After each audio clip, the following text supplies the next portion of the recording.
Expedição Bé Brasil em terras fluminenses, oportunidade de conhecermos mais um trabalho da academia. Estamos aqui numa das mais antigas universidades das áreas agrárias do Brasil, Universidade Rural do Rio de Janeiro, no campus de Seropédica, uma instituição com 114 anos de existência, aqui no Instituto de Zootecnia, também com 54 anos de existência. Nós estamos aqui com o médico veterinário, professor Rodrigo Vasconcelos de Oliveira, e também com o zootecnista, o professor João Paulo de Faria Ramos, ambos responsáveis aqui pelo setor de pequenos ruminantes da Rural do Rio. Obrigado por receber a Expedição Bé Brasil, é um prazer a gente poder estar aqui para falar um pouco dessa história e principalmente, né, da importância da academia nos elos de produção de caprinos e ovinos. Obrigado por nos receber aqui hoje. É um prazer, Luciano, um prazer. Então, assim, receber a Expedição Bé Brasil aqui na universidade vai ser uma oportunidade para te mostrar um pouco do nosso trabalho de ensino, pesquisa e extensão que a gente vem fazendo na área de pequenos ruminantes aqui. Professor, falando já desse tripé, ensino, pesquisa e extensão, né, como é que a Universidade Rural do Rio de Janeiro, o Instituto de Zootecnia em si, tem trabalhado a questão do ensino, da pesquisa e da extensão, focados na produção de caprinos e ovinos? Perfeito. Agora a gente está no Instituto de Zootecnia, né, que aqui lidera as disciplinas na área de caprinocultura e ovinocultura. Então a gente já presta um serviço tanto para os cursos de agronomia, veterinária, licenciatura em ciências agrárias e zootecnia. A gente tem até feito um trabalho muito interessante de receber até algumas universidades particulares aqui, que às vezes têm interesse em desenvolver atividades teóricas e práticas com caprinos e ovinos. Então a gente está até prestando até um serviço de ensino / extensão, né, recebendo essas universidades.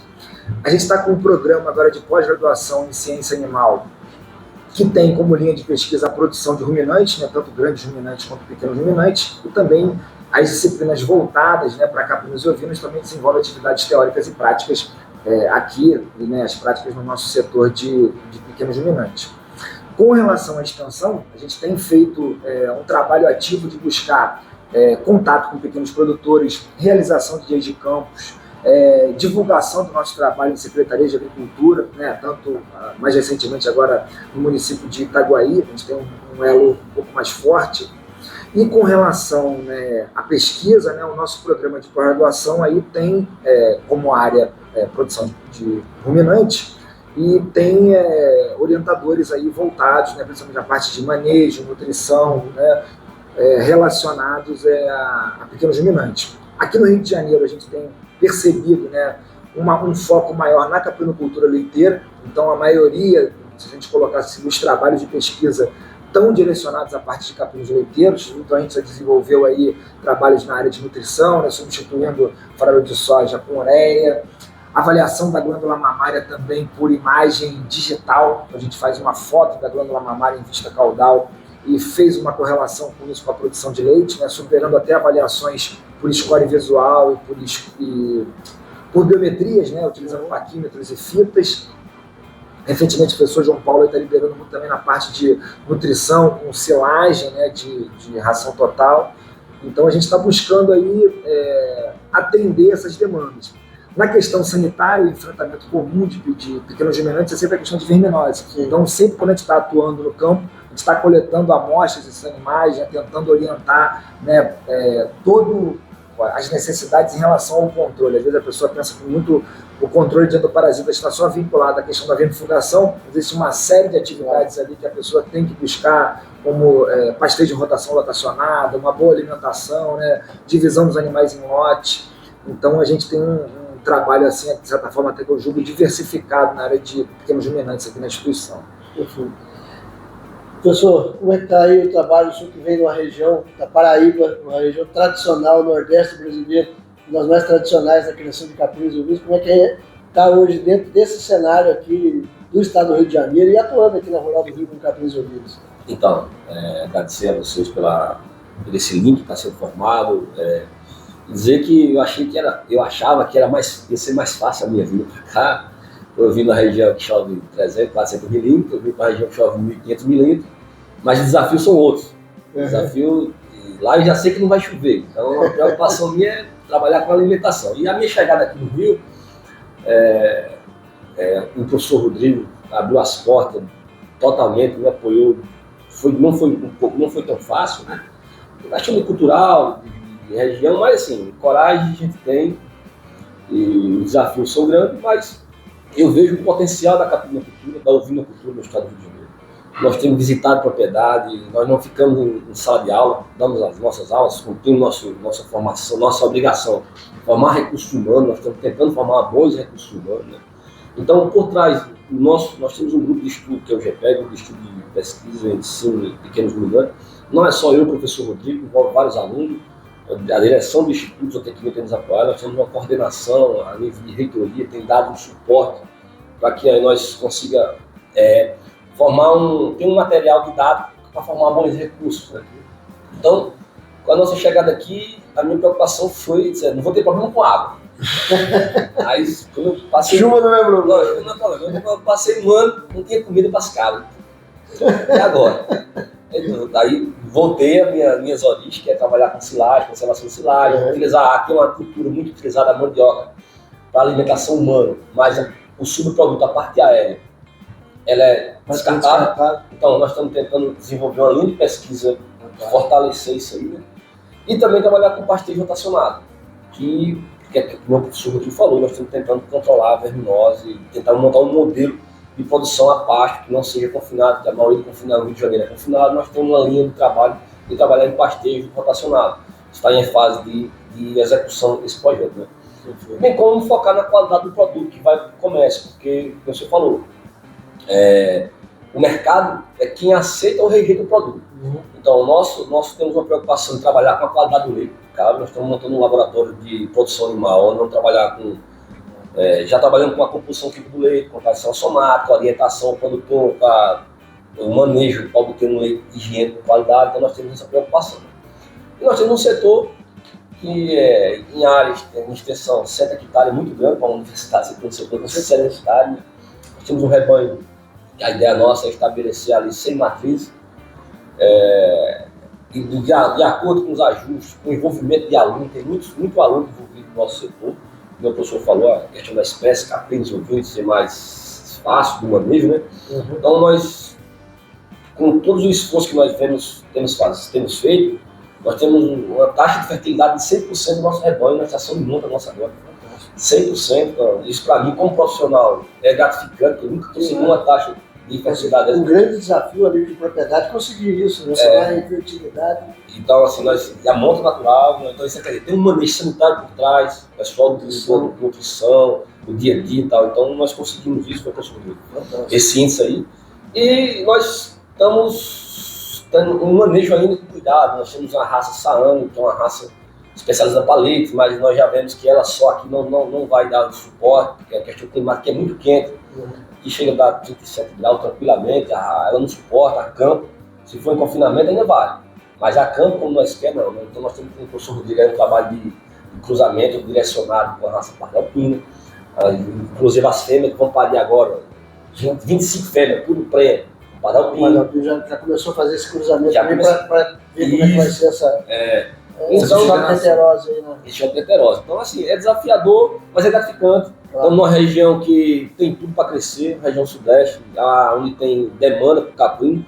Nós precisamos sair um pouco mais da academia e buscar mais coisa fora. Então, nós temos aprovado alguns projetos junto à FAPEG, de pesquisa, fortalecer o programa de pós-graduação nosso. Então, nossa ideia é um trabalho lento, devagar, mas com o pé no chão, e com um objetivo lá na frente, que é formar recursos humanos e que esse recurso gere renda e então uma atividade viável.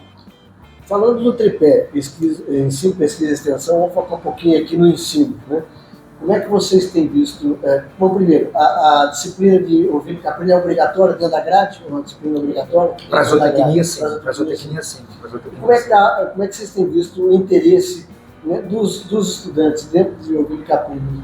Tem uma direção mais para grandes animais, pequenos animais, para pet, por exemplo? Como é que está a questão de ovino caprino? Como é que vocês têm conseguido até motivar ou mesmo envolver esses alunos dentro das atividades de ovinos e caprinos e mostrar esse cenário? Sim, assim, é uma excelente pergunta, né? A gente está localizado na Baixada do Rio de Janeiro. Quantos quilômetros do Rio aqui, para quem está acompanhando a gente aqui, 40 quilômetros da cidade do Rio?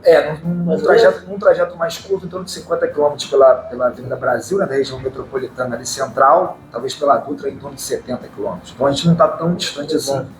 E aí, com esse público mais urbano, eventualmente a gente recebe aqui colegas, né, futuros profissionais que estão na formação de ciências agrárias com interesse em produção animal, que às vezes não tiveram uma vivência em propriedade. E aí a cabra e a ovelha se tornam um animal assim, fundamental para introduzir esse aluno na produção animal. Então, às vezes, aquele aluno que não se enxerga assim, com habilidade, com traquejo, com grandes ruminantes, ele se insere com facilidade na caprinocultura e na ovinocultura, porque são animais que a pessoa facilmente ela consegue conter, ela consegue manejar, tem uma docilidade natural assim, de ambas as espécies. Então, isso é percebido. Uma outra coisa também que é interessante, aqui tem crescido muito esse mercado do pet, né? Tanto de caprino quanto ovino, mas eu ainda destaco mais o caprino, ao ponto que, por exemplo, é comum aqui na Semana Rural ter, por exemplo, uma atividade que é liderada até pela Instituto de Veterinária, de orientações ou boas práticas na criação de cabras pet. Tamanha a demanda que teve no hospital veterinário com a chegada de alguns animais mal manejados, como pet, como animais de criação. Mas já focaram em raças em mini, por exemplo? Alguns sim, ou outros mestiços. Tem a realidade das mini cabras, né, que é uma coisa que chama muita atenção, né?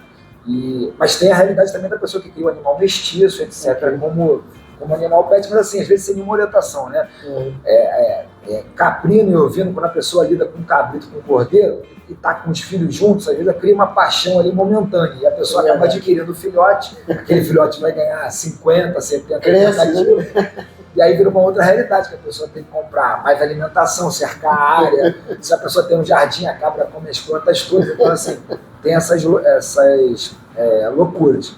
Mas assim, é um animal que assim, não é à toa que o homem iniciou o processo de domesticação pela cabra e pela ovelha, né? Ele tem um impacto assim, social tremendo. E também vinculado também à parte de agropecuária familiar, né? Que assim, muitas vezes é desassistida, então a gente também tem esse elo. E é uma característica fundiária do estado do Rio de Janeiro, né? Sim. Pequenas e médias propriedades, é a característica fundiária do estado, né?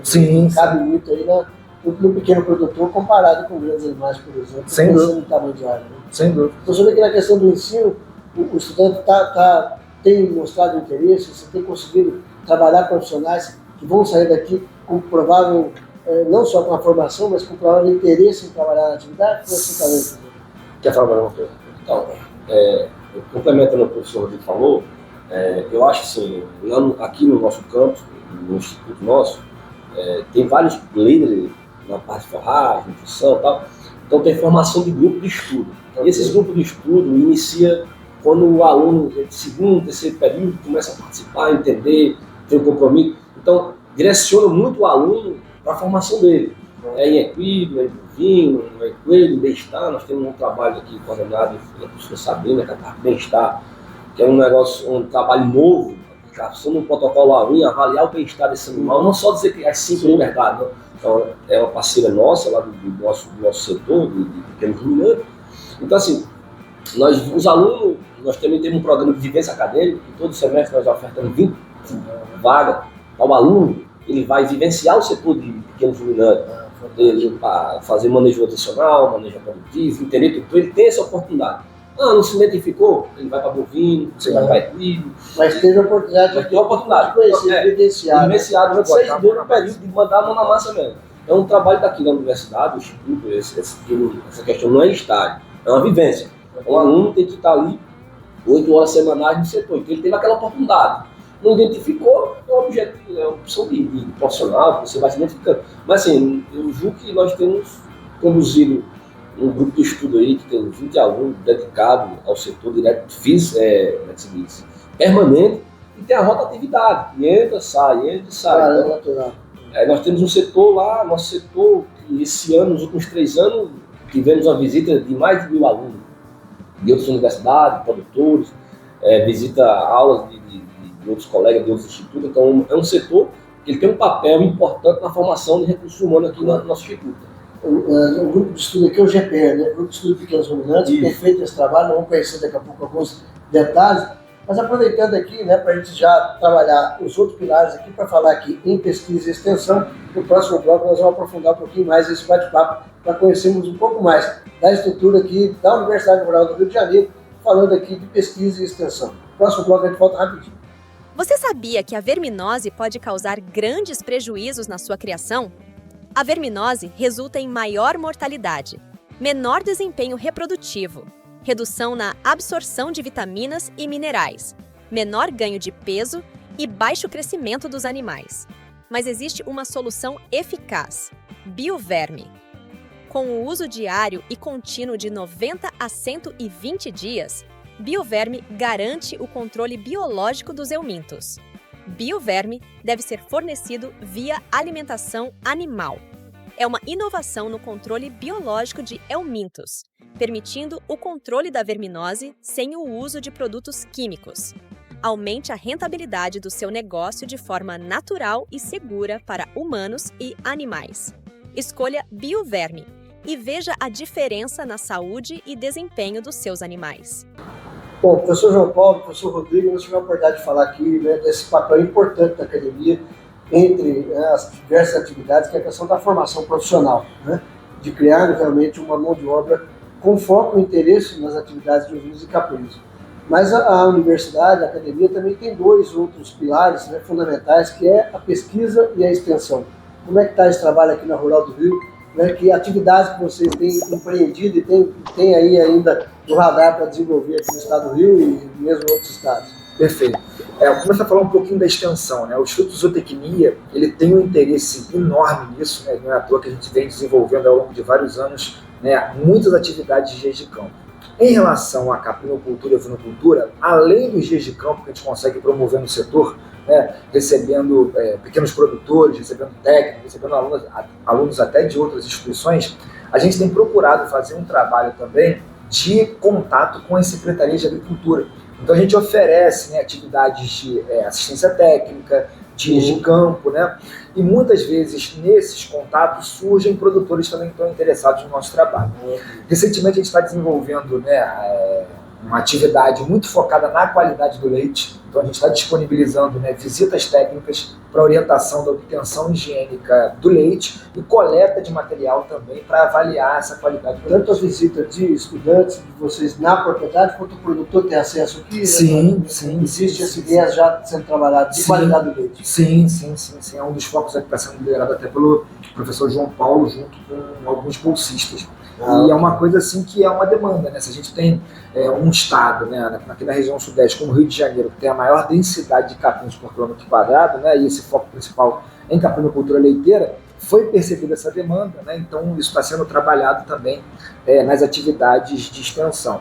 Outra coisa também que surge muito nesse contato de extensão é o desafio sanitário que se impõe aos pequenos ruminantes em relação às endoparasitoses. Né? Isso é uma coisa básica, todo profissional que vier a trabalhar com cabras e ovelhas vai ter que lidar com esse tipo de enfrentamento. O dever de casa principal dele, né? Exatamente. Entre outros, mas esse não deixa de ser um desafio. Com certeza. Se inteirar, né, e saber das tecnologias disponíveis para você controlar, né, endoparasitas, né, vermes principalmente, essas espécies, sendo mais cruel ou emuncos contortos, né, que é o principal aí. Professor João Paulo, a realidade do Nordeste brasileiro, aproveitando da sua experiência, da sua vivência, né, na Paraíba e no Nordeste, nós temos uma realidade muito focada na produção a campo.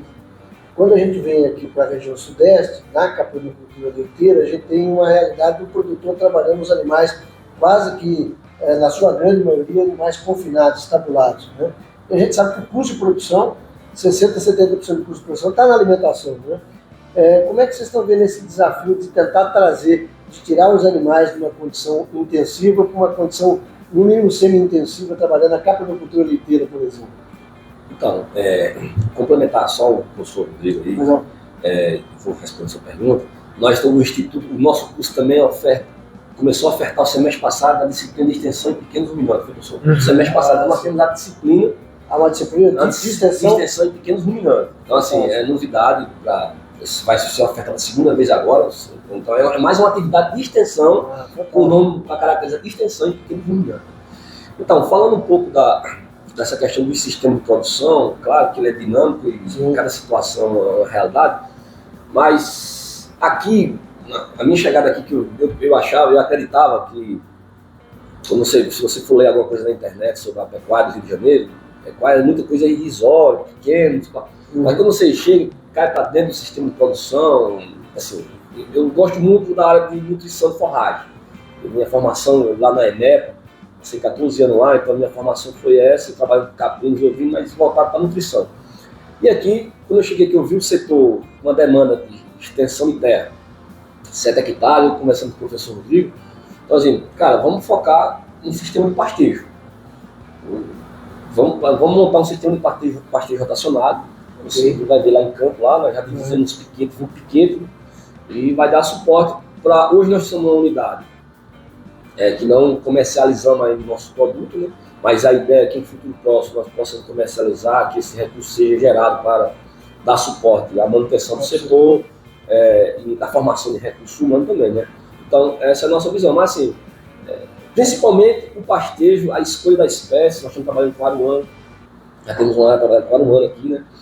E avançar nessa questão de trabalhar mais, entender mais essa interação caprino, ovino, pasto, porque 95% das pesquisas, se você for ver com caprinos e ovino, é em confinamento, na gaiola, a pasto é desafiador, é trabalhoso, então muitas vezes eu vou confinar, vou dar uma dieta, mas nós temos esse desafio aí de dominar, de entender mais isso aí, contribuir e produzir informações que cheguem para o produtor. E na minha disciplina, como eu sempre falo com o professor Rodrigo, nós discutimos muito o custo de produção. Exato. É um item que tem que estar, o produtor tem que saber quanto custa produzir um quilo de carne, um quilo de leite. Então, na minha disciplina, o aluno passa na minha disciplina, ele vai lá, ele vai saber calcular o custo da dieta, qual o custo, a viabilidade da atividade, é viável, não é viável, porque se a atividade não for viável, como você falou, o primeiro a ser demitido é o funcionário, é o técnico. E depois ele chega no investimento. É verdade. Então, só vai saber se a atividade é viável se tiver custo. Claro. Então, assim, na minha formação, eu livre expressão, não, como se diz? Pressão do orientador, diz que tem de custo.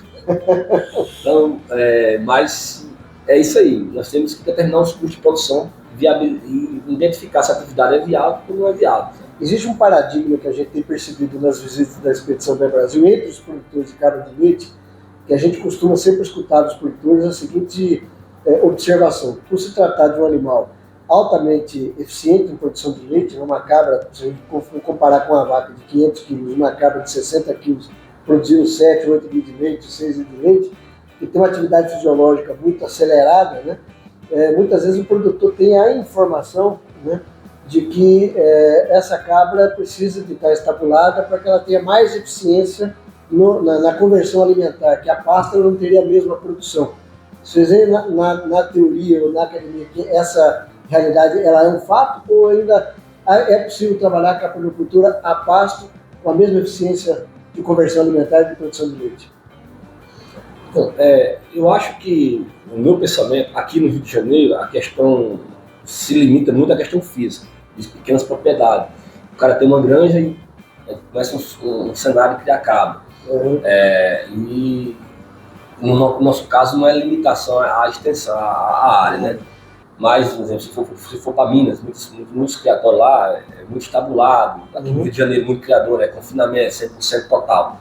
O pastejo é desafiador. Um dos limitantes é o controle da verminose, que muitas vezes você vai ter problema com a questão da verminose, né? E eu acho que tem um caminho, quem tiver espaço, de produzir leite de cabra a pasto. Eu acho que é possível, factível, e daqui a 1 ano, 2 anos, nós vamos ter resultado para mostrar isso aí. Já começa a ter um espelho do trabalho que vocês estão fazendo aí. Isso. Assim, lógico, você pegando animais de clima temperado, né, e criando eles em confinamento, você vai tender a ter uma maior produção. Mas isso também envolve a questão do custo, como o professor João Paulo comentou. E dentre os desafios que é trabalhar a produção de caprinos a pasto, você também não pode deixar de falar da seletividade das cabras, né? Então a gente tem que ter realmente uma pastagem de muita qualidade, tem que tratar o pasto como lavoura, como muita gente fala hoje em dia, né, com muita técnica, para que a gente consiga ofertar um pasto de qualidade, né, e a cabra possa expressar a sua seletividade naquele ambiente de pastura. Eu costumo falar, professor, nos cursos que a gente faz pelo Senado, por aí afora, de que o produtor, antes de ser pecuarista, tem que ser agricultor, né? Tem que ser produtor de alimento para depois comprar o animal, né? Eu costumo até fazer uma brincadeira com os produtores, que a maioria dos casos que a gente vê, o produtor começa a fazer a casa pelo telhado, né? A primeira coisa que ele compra é bicho, depois ele vai preocupar com o resto, de instalação, manejo, etc.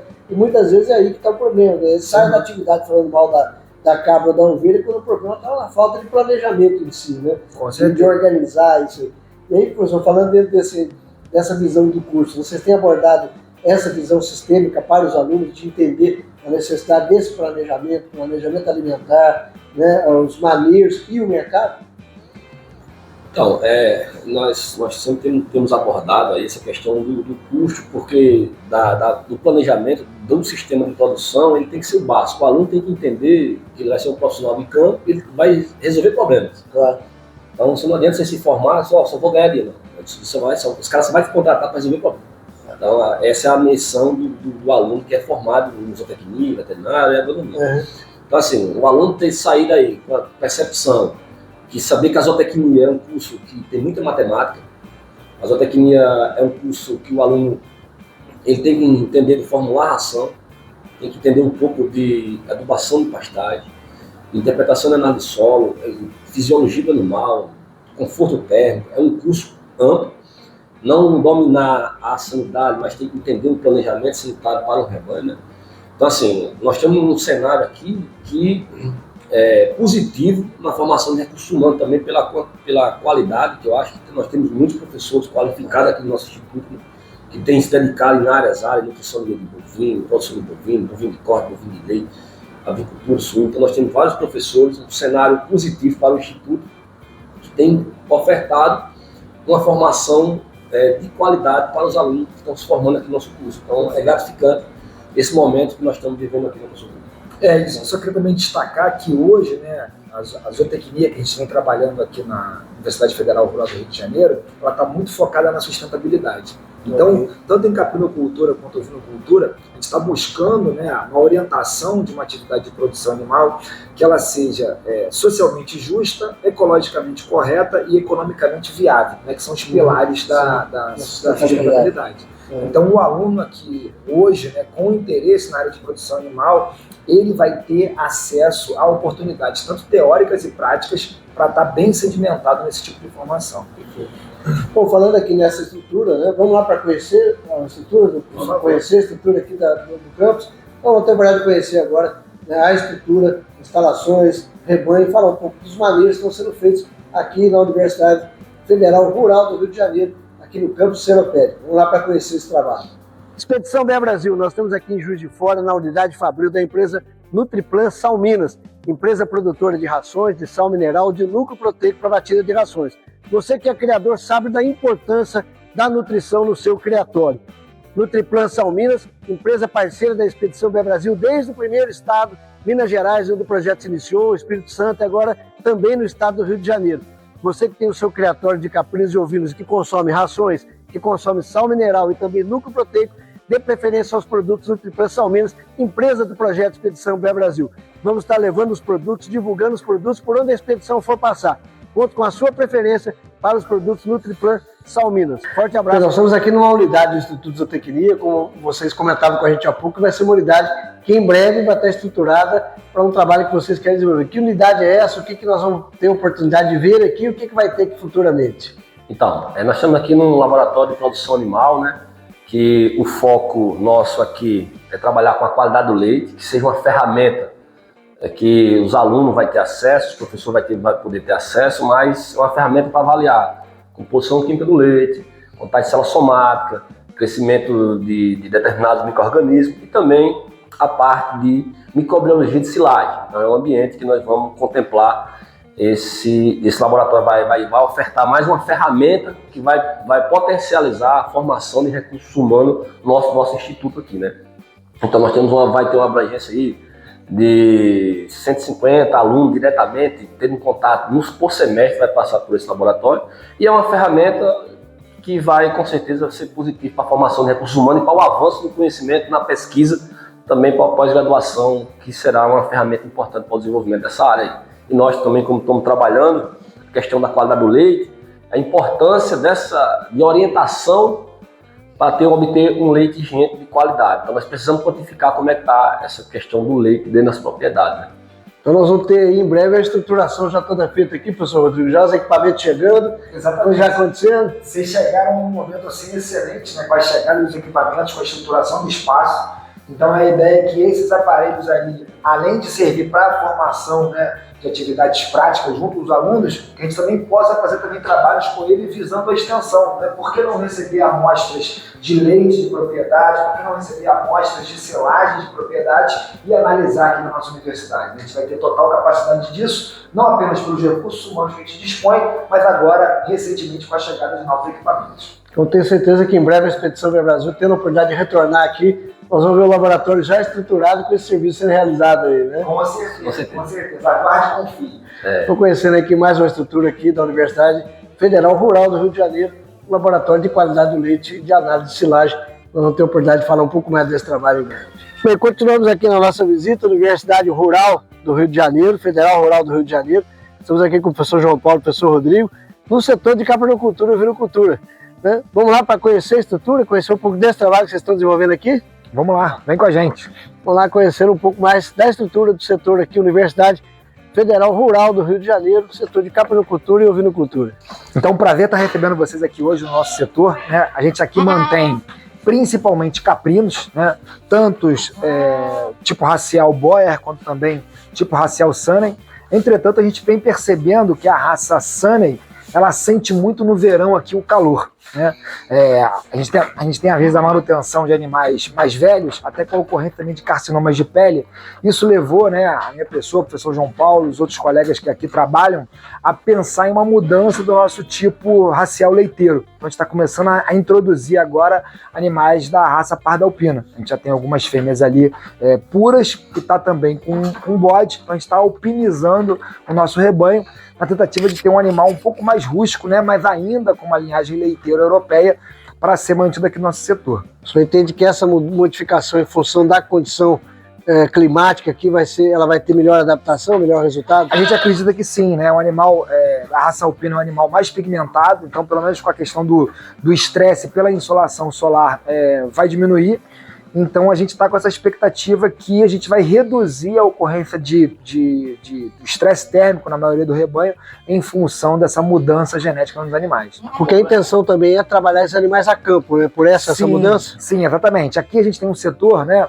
A gente mantém os animais num sistema de semi-confinamento, então o animal ele dorme no setor, né, num aprisco suspenso de piso ripado bem rústico, como vocês estão vendo, mas durante o dia ele tem acesso ao pasto. A gente está estruturando todo o pasto, né, num sistema de pastejo em lotação rotacionado, para que os animais eles tenham, a partir dessa estruturação, um melhor acesso à qualidade de forragem. E aqui eles são mantidos no coxo, com capim picado, silagem, feno, glicídia e também uma mistura de concentrado que a gente vem ofertar aos animais. Complementando ao professor Rodrigo, a questão do genótipo, da composição genética, então essa mudança de decisão nossa foi através do estudo no dia a dia. Índice de temperatura, globo negro e umidade, nós começamos a mensurar. O animal está em conforto térmico ali, no máximo 80. Na época do verão aqui, chega a 102. Então, esses animais sentem muito. Então, foi a partir das pesquisas nossas, do entendimento do pessoal do bem-estar animal, uma parceria com eles, que a gente despertou para essa mudança. Então, a tendência é voltar um pouco o rebanho agora para o alpino. Isso, sim, né? Em substituição à Sanney. E os cruzamentos, também, cruzamento da Sanney com o alpino, também vocês vão trabalhar? Sim, a maioria dos animais Sanney que a gente está tendo aqui no rebanho hoje para aparição, eles foram cobertos com um bode alpino que a gente está tendo aqui. Então os animais já vão vir 50% Sanney, 50% alpino, a gente vai alpinizando, procurando trocar, né, o reprodutor, né, a cada estação de mundo. E essa questão também do conforto ambiental, do conforto térmico, vai ser objeto também de pesquisa de vocês aqui, até comparando, né, a atual situação com o rebanho Sanney com os cruzamentos da alpina para ver como é que vai ser o resultado final lá, né? Sem dúvida, a gente vai ter essa oportunidade de fazer em loco, né? E aqui a gente está com grupos de pesquisa muito voltados para a parte do bem-estar, né? Onde tem toda a mensuração climática, né? Que acontece no entorno da instalação, o conforto térmico que a instalação proporciona e também como o animal se comporta, né? Fisiologicamente, metabolicamente. Então vai ter toda uma atenção voltada para isso também. E o Boer aqui, como é que ele entrou dentro desse processo da produção? Vocês têm focado bastante também no leite, mas nós estamos vendo aqui alguns exemplares da raça Boer. Sim, exatamente. O Boer é um grande representante da produção de caprinos de corte aqui no nosso país, né? Uma raça estrangeira, uma raça africana, mas que muito bem se adaptou aqui.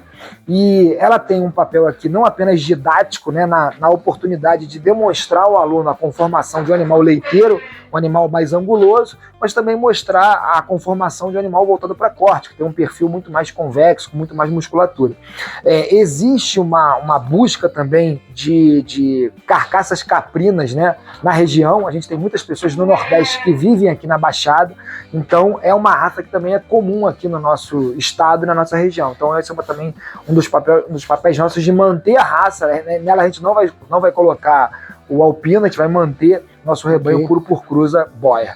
E aí com essa função didática também, né? De mostrar essas variações de raças e funções, né, para a academia como Sim, essas funções distintas que, dependendo da aptidão, a gente pode estar trabalhando tanto a caprinocultura leiteira, que no nosso estado é mais forte, mas também a caprinocultura de corte, né, representada aí pelo Boer. Perfeito. A oportunidade que a gente está tendo aqui de conhecer, né, uma parte do rebanho aqui na Universidade Federal Rural do Rio, focada aí na caprinocultura leiteira e também na caprinocultura de corte. Vamos lá para conhecer mais um pouco do rebanho? Vamos nessa. Bem, nós temos aqui um lote de fêmeas, né, da raça fenótipo Saane, e o material que nós vamos começar a introduzir na genética, que é a parda alpina. Como eu falei, a decisão de mudança de genótipo, de raça, em questão do conforto, do bem-estar. E a raça alpina, ela mais tolerante a esse ambiente que nós temos dentro do seropétrico, um ambiente que para um sistema de produção a pasto, que é o nosso foco. Então, o nosso foco é a produção de leite a pasto, com a suplementação quando necessário, né? Em função da disponibilidade de área que nós temos, do avanço da linha de pesquisa nossa, é voltado para o pasto. Então, essa é a decisão de colocar os animais desse genótipo alpino, a parda, por oportunidade momentânea, foi que nós estamos incluindo no rebanho. Certo? E aqui nós estamos com um lote aqui de novilhas, né, um lote que vai entrar em reprodução. Como é que vocês têm trabalhado aí essa questão da reprodução aqui? Reprodução já com a parte do ciclo normal dos animais, vocês têm feito algum protocolo de luz ou de hormônio? Como é que tem sido feito isso? Boa pergunta. Então, nosso foco principal aqui é a monta natural, né? Sem a utilização ainda de fotoperíodo artificial. Okay. Entretanto, a gente já tem experiência aqui também com a parte de tratamento hormonal, né? Buscando a ciclagem dos animais fora da estação reprodutiva. Aqui os animais apresentam pouca estacionalidade, né? É difícil às vezes elas ciclarem ao final do inverno, no início da primavera, porém na maior parte do ano elas tendem a ciclar. Então, assim, os trabalhos de inseminação artificial são bem pontuais, né? Às vezes mais por uma questão didática do que uma questão de manejo geral. Okay. Então, a gente vem trabalhando, né, como a gente consegue, através da monta dirigida, ter uma boa relação de bode para cabra. Então, a gente consegue basicamente dar conta do rebanho com os bodes. Vocês comentavam, inclusive, aqui na nossa conversa de bastidores, que vocês tiveram um bom resultado reprodutivo aí na última estação de monta, foi isso? Sim, sim. Então, nós estamos na última estação de monta, 100% das fêmeas expostas à estação de monta, a cobertura, se for coberta, todas elas ficaram prêmio. Então, é isso confirmado. Então, nós trabalhamos com o diagnóstico de gestação aqui, parceria com os colegas, e isso é fruto de um trabalho de sanidade, de nutrição, de manejo, de bem-estar, de não perder o cio da cabra, porque quem olha o cio, quem determina a vegetação do cio, são os alunos, tem que passar o peão, passar o reprodutor, faz a cobertura de manhã, de tarde. Nessa que o professor Rodrigo comentou, a monta controlada orientada, né? Então, a reprodução é a engrenagem do sistema de produção, então as cabras têm que reproduzir. Então, no ano passado, nós teve 2 estações de nascimento, mas porque nós temos uma fase de renovação de plantel, renovação de rebanho, mas aqui a ideia desse ano foi ter só uma estação de nascimento. Professor, pensando exatamente nessa produção de leite, pensando para quem vai trabalhar com a produção de leite focada em derivados, pensando no mercado, né, a questão da oferta de leite o ano todo é um grande desafio e é uma necessidade dos laticínios, né? Como é que vocês veem essa questão da organização, né, da reprodução na oferta de leite o ano todo? Então, isso é um gargalo da caprinocultura a nível de Brasil, né? Você ter leite aos 365 dias do ano. Então, basicamente, tem que ter o planejamento. Planejamento, fracionar rebanho, que é diferente da bovinocultura de leite. Fracionar rebanho para que você tenha, quando um lote estiver diminuindo a produção, outro lote de cabra esteja chegando. O nosso foco aqui, acadêmico, nós não conseguimos ainda fazer isso, principalmente em função que nós não processamos nossos produtos ainda, questão também das condições físicas e instalações ainda, nosso limitante, mas é uma prática que daqui a 2, 3 anos nós vamos tentar implementar essas estacionalidades, estacional de monte, estação de nascimento, você ter leite o ano todo. Que é uma necessidade que o mercado tem, né, principalmente falando aí dos laticínios, né, e o produtor poder atender essa questão de ter o leite fornecido e que como renda também na propriedade, né, e não ficar um período sem ter receita efetivamente na propriedade. Né? Então, isso lá na região semiária, um trabalho recente com o professor de cá, ele trabalhou muito essa questão da estacionalidade e dessa oferta para o laticínio, porque tem determinado laticínio que para de funcionar. Como é que você vai pagar funcionário, como é que você vai pagar a sua despesa. Então essa ideia do planejamento da estação de monta é o caminho. Definir rebanhos, 10 cabras vai parir em tal data, 10 cabras em outra data, 30 cabras em outra data. Então esse planejamento para que o produtor, quando tiver um lote diminuindo, ter outro chegando. Isso tem que estar associado com orçamento forrageiro. Porque você saber que a estação das cabras vai parir, então nós temos um cenário aqui onde nós trabalhamos, nós temos uma capineira de capim-elefante, temos uma área de cana-de-açúcar e temos a mandioca, que estamos trabalhando a parte aérea da mandioca na alimentação animal, como um nível de pesquisa nossa aqui. Então, bem como nós estamos trabalhando também a questão do pastejo rotacionado com capim aruano, que nós vamos implantar esse ano. Então, tudo esses reflexos positivos na reprodução é um reflexo de um trabalho de planejamento que eu, o professor Rodrigo, com os alunos, nós vamos trabalhando no dia a dia. É lento, os resultados são às vezes lentos, mas está começando a ter fruto. E é uma engrenagem, né, professor? Tem que estar toda ela aliada, sanidade, nutrição, né, reprodução, manejo, quer dizer, para que haja efetivamente esse resultado final, que é a produção de leite, né? Então nós só podemos ter um produto de qualidade se nós tivermos condições de produzir esse produto com qualidade. Então o leite é um produto sensível, né? Então tudo isso impacta na qualidade do leite. Então, quando nós tivermos uma ordenhadeira mecânica, uma sala de ordenha adequada, vai ser outro cenário de visibilidade, de formação de recursos humanos, eu acho que vai ser mais positivo, certo? Mas assim, o que é que eu penso? Nós temos um cenário, a capinocultura é importante para o Rio de Janeiro, a ovinocultura é importante, tem mercado, porque o mercado muitas vezes é um problema de determinado produto. Nós temos um mercado consumidor. Exatamente. Então, se produzir aqui, você consegue comercializar. Então, é uma oportunidade única que nós estamos, é desafiador, mas estamos juntos aí. E esperando aí se essa cabra deixar minha caça. Mais alguma coisa? Professor Rodrigo, a gente está vendo aqui, estamos aqui com a Vitória, com a Beatriz, né, como a gente falava há pouco, da participação dos alunos, o GPR aqui no grupo de estudos, e efetivamente pôr a mão na massa, né, fazer com que a coisa aconteça e fazendo aqui a gestão do Capril, né? Como é que é essa participação direta dos alunos aqui e o dia a dia do envolvimento delas aí?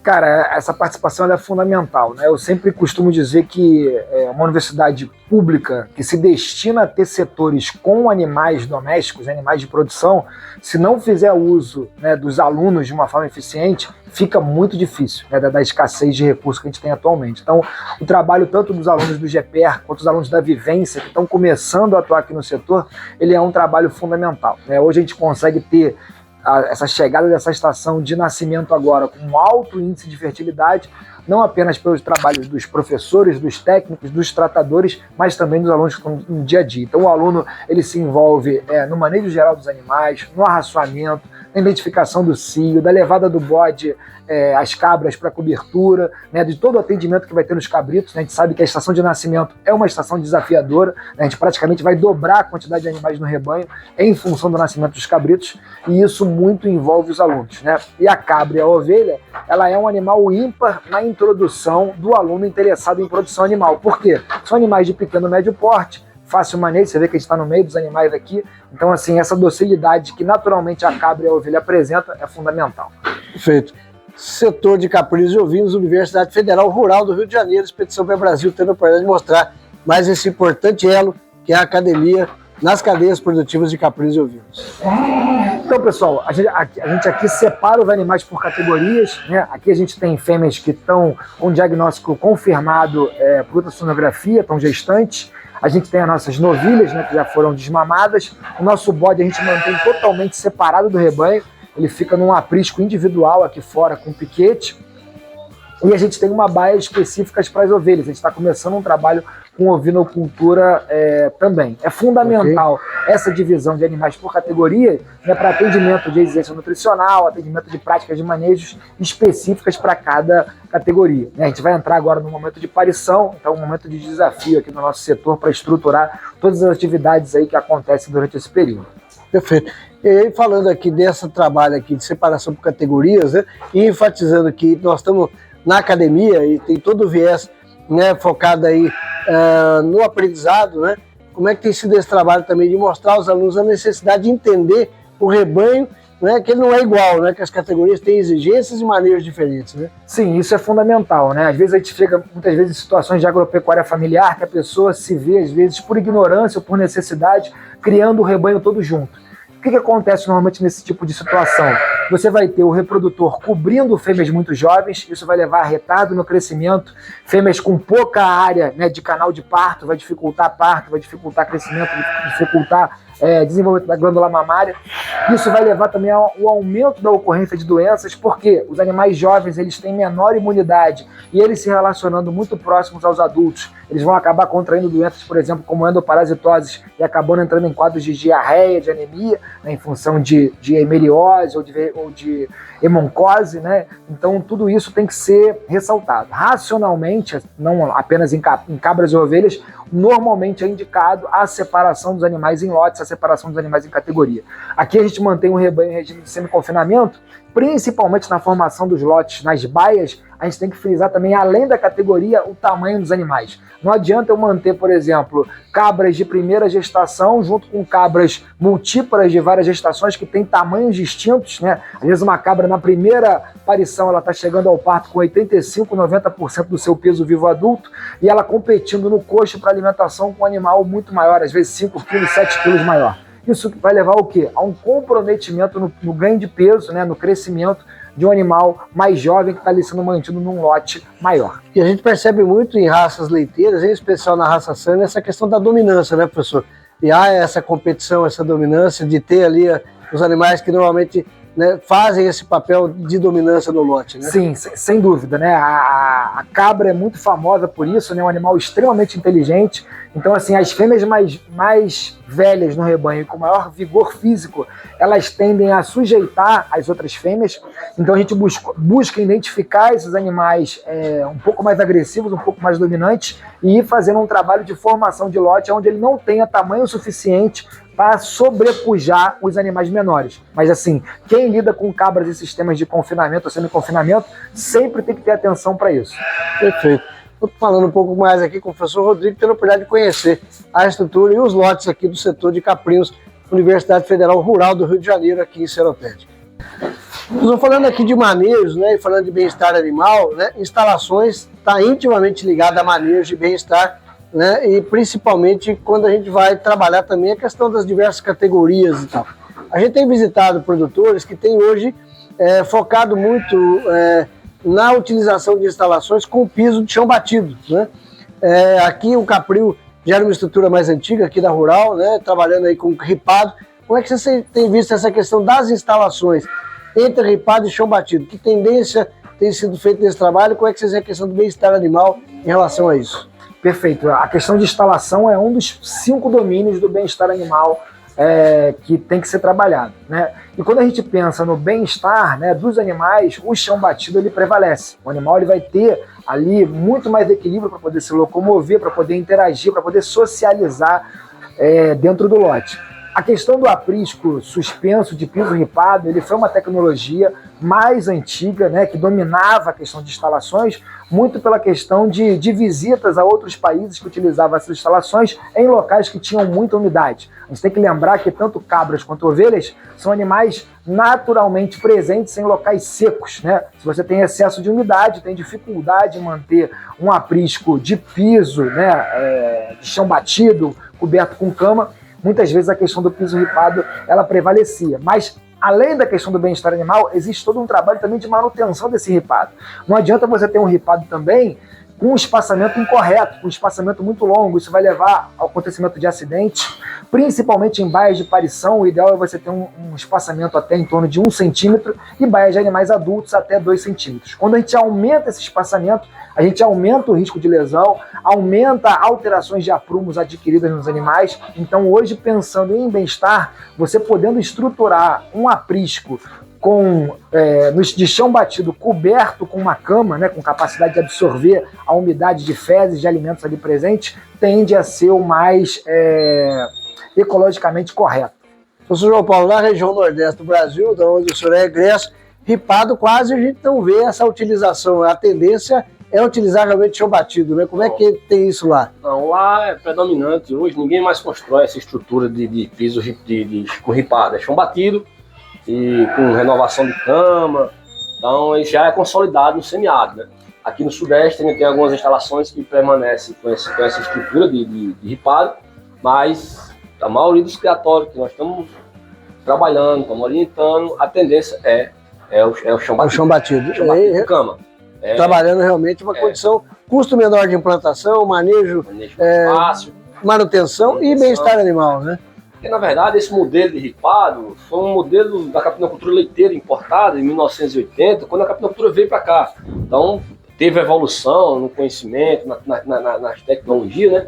Que não é necessário aqui você ter uma estrutura como essa para você produzir casa. Então, muito mais simples, coxo, tela e sua estrutura lá do que você ter esse ambiente. Sempre respeitando a questão do ambiente onde você está. Claro. Vento, frieza, chuva, umidade e higiene, que é importantíssimo dentro da capinocultura, esses itens que a gente falou ali. Por isso que não existe receita de bolo, né? Não. Cada propriedade, para cada produtor, é uma realidade que ele tem que adaptar a sua condição, ao seu manejo e à região que ele está, né? Então, muitas vezes, quando você faz uma recomendação, a recomendação serve para determinado produtor. São CPF diferentes, são comprometimento do produtor diferente. Você, às vezes, faz uma recomendação nutricional para um rebanho, aí o cara nem liga, faz do jeito que ele quer. Mas tem cara que não. O produtor vai lá, vou fazer do jeito que o professor pediu, orientou, aí diferente. Então as respostas são diferentes. Né? Perfeitamente. Então nós estamos tendo a oportunidade de conversar um pouco mais aqui sobre instalações dentro desse foco do bem-estar animal, né, trabalhando aí a questão dos manejos focados na produção de caprinos leiteiros. Bom, professor Rodrigo, professor João Paulo, uma outra questão importante também na atividade da caprinocultura e ovinocultura é a questão da sanidade, né? Como é que vocês têm trabalhado a questão da sanidade? O que vocês veem de mais importante e preponderante na questão sanitária nos rebanhos de caprinos e ovinos? Perfeito. Esse é um tema fundamental, né? A manutenção de saúde do rebanho. E eu sempre gosto de falar que é sempre melhor prevenir do que tratar. Então a gente tem algumas ações aqui de manejo sanitário que a gente visa reduzir a ocorrência de enfermidades, né? Como todo rebanho de pequeno ruminante, um dos enfrentamentos que a gente tem quando mantém animais a pasto são a questão de verminoses, né? A gente tem verminose no rebanho, a gente convive com ela. Então o que a gente procura fazer? Um calendário de vermifugação ao longo do ano. Normalmente os animais são vermifugados a cada 3 ou 4 meses. A gente trabalha muito famacha periodicamente, mensalmente a gente faz famacha nos animais para identificar aqueles que tendem a ser mais sensíveis, os resilientes e os resistentes, associando famacha com o APG. Né? Então a gente tem a questão clínica do animal avaliada pela anemia, né, da mucosa ocular, associada a um exame parasitário que é a contagem de ovos por grama de fezes. Outro enfrentamento que a gente tem, comum a cabras leiteiras, é a artrite encefalite caprina. É uma doença viral, uma doença que atualmente ainda não tem cura, não tem uma vacina eficiente, então a gente faz um trabalho também de separação após o nascimento do cabrito da mãe. Esse cabrito, ele é separado da mãe, o colostro inicialmente, depois o leite, ele é termicamente tratado e ofertado ao animal, né, com uma redução da sua carga viral. Então isso é fundamental também para praticamente zerar a ocorrência de CAI em animais jovens. Quando a gente tem a CAI clínica aqui no nosso rebanho, como é comum na maioria dos casos, é a CAI já de animais de descarte, cabras com mais de 5, 6 anos, né, que já passaram por vários ciclos produtivos e acabam tendo normalmente como principal sinal clínico, né, o inchaço de articulações em função de artrite e artrose. E aí feito o aleitamento artificial para já começar a ter esse controle e evitar a disseminação para os animais que já estão sendo nascidos e introduzidos no rebanho. Sim. Aleitamento artificial como uma forma de controle. Com certeza, com certeza. Isso é uma questão fundamental. Lembrar também o que? A gente está trabalhando com animais de alta produção, né? Animais da raça Boer, animais da raça Sunny, agora alpinizando o rebanho. Então, se você faz uso de animais que têm uma maior exigência nutricional, a gente também tem um papel grande, né? O professor João Paulo vai comentar um pouco para vocês sobre isso, da questão nutricional. Não adianta a gente querer pensar em saúde num animal que está mal alimentado. O animal mal alimentado ele não vai conseguir produzir anticorpos de forma eficiente, ele não vai ter toda a sua imunidade de forma sã se ele não tiver atendido a sua exigência nutricional. Na sanidade, a primeira vacina é o coxo, né, professor? É a nutrição, efetivamente. Então, vamos falar daqui a pouco com o professor João Paulo disso. Tudo começa pela importante, né? E ainda falando aí de sanidade, vem a questão também de higiene, limpeza e desinfecção de instalações, né? Perfeito. Como é que tem sido também essa preocupação de vocês, enquanto academia, levar essa informação aos alunos e como é que tem sido esse manejo aqui no campo? Sim, higiene é uma coisa fundamental em sistemas de produção, né? Se vocês entrarem em contato com quem está militando em assistência técnica hoje, vocês vão perceber que uma das principais orientações que são feitas é a manutenção de higiene e de limpeza nos rebanhos. Então, para reduzir, por exemplo, a ocorrência de doenças de pele, doenças de casco, endoparasitoses, é fundamental que a gente mantenha baias, utensílios, instalações limpas. Então, aqui é feito um trabalho diário de varredura das baias, de remoção, né, do esterco que fica embaixo do aprisco, para a gente manter um local o mais limpo possível. E periodicamente também a gente faz a aplicação de sanitizantes, né? A gente usa cresol, a gente utiliza soluções à base de cloro e também soluções à base de cal para também sanitizar o ambiente. Existe algum calendário vacinal também, além da questão da vermifugação? Existe algum trabalho que vocês fazem também de algumas doenças com calendário vacinal fixo? Perfeito. A gente também, assim, embora a legislação brasileira ainda não nos obrigue a vacinar os animais, é sempre importante ressaltar algumas vacinas principais, né? Clostridioses. Vacinar um rebanho contra a clostridiose é você reduzir a ocorrência da principal causa de mortes súbitas nos rebanhos. Associado às clostridioses, a gente também faz um trabalho com a raiva, né? A raiva é uma doença de alta letalidade, é um perigo até para o ser humano também por ser uma zoonose, então os animais também são vacinados contra a raiva e, eventualmente, a gente faz vacinação contra a linfadenite caseosa, em períodos que ocorre um pouco mais a doença, muitas vezes pela introdução de animais novos no rebanho. Então, basicamente, a gente mantém nosso rebanho com relação a vacinas através de vacinação contra clostridioses, raiva e, eventualmente, linfadenite caseosa. Lembrando que, se você está numa região úmida e mantém cabras e ovelhas a pasto e começa a ter muito problema de casco, pense em vacinar também contra pododermatite, né, ou foot rot. Perfeito.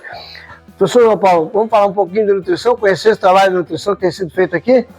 Então, nosso trabalho aqui com a nutrição, o nosso foco principal é o animal se alimentar a pasto, mas mesmo assim nós temos um planejamento forrageiro aqui do setor. Então nós temos uma área com capim-elefante, nós temos uma área com mandioca, nós temos uma área com cana-de-açúcar e tem uma área de pasto. Então a preocupação nossa é produzir volumoso. Então os animais recebem uma suplementação de acordo com o peso, com o estágio fisiológico, nível de produção de leite, algum concentrado que é fornecido, né? Mas o foco principal é volumoso. Então, nossa ideia é ter volumoso suficiente para atender os animais durante todo o ano. Então, nós vamos dar uma volta aí, vocês vão conhecer nossas áreas de produção. Vamos lá para conhecer? Bora lá. Vamos lá. Professor Rodrigo, como a gente falava há pouco, né, a questão da hemonclose, a questão dos endoparasitas é um problema mundial na ovinocultura e na capinocultura. Sem dúvida. Utilizar ferramentas adequadas e saber interpretar o resultado das ferramentas é fundamental. O senhor falava com a gente aqui da questão do FAMACHA e do OPG. Para quem acompanha aqui a Expedição Boi Brasil, o que consiste cada uma dessas ferramentas? Então, excelente pergunta, né? Como as endoparasitoses são doenças muito comuns em cabras e ovelhas, a gente tem um enfrentamento delas constante. Dentre as ferramentas que a gente tem disponível, é sempre fundamental destacar duas, né? O método FAMACHA e a utilização do APG de forma estratégica.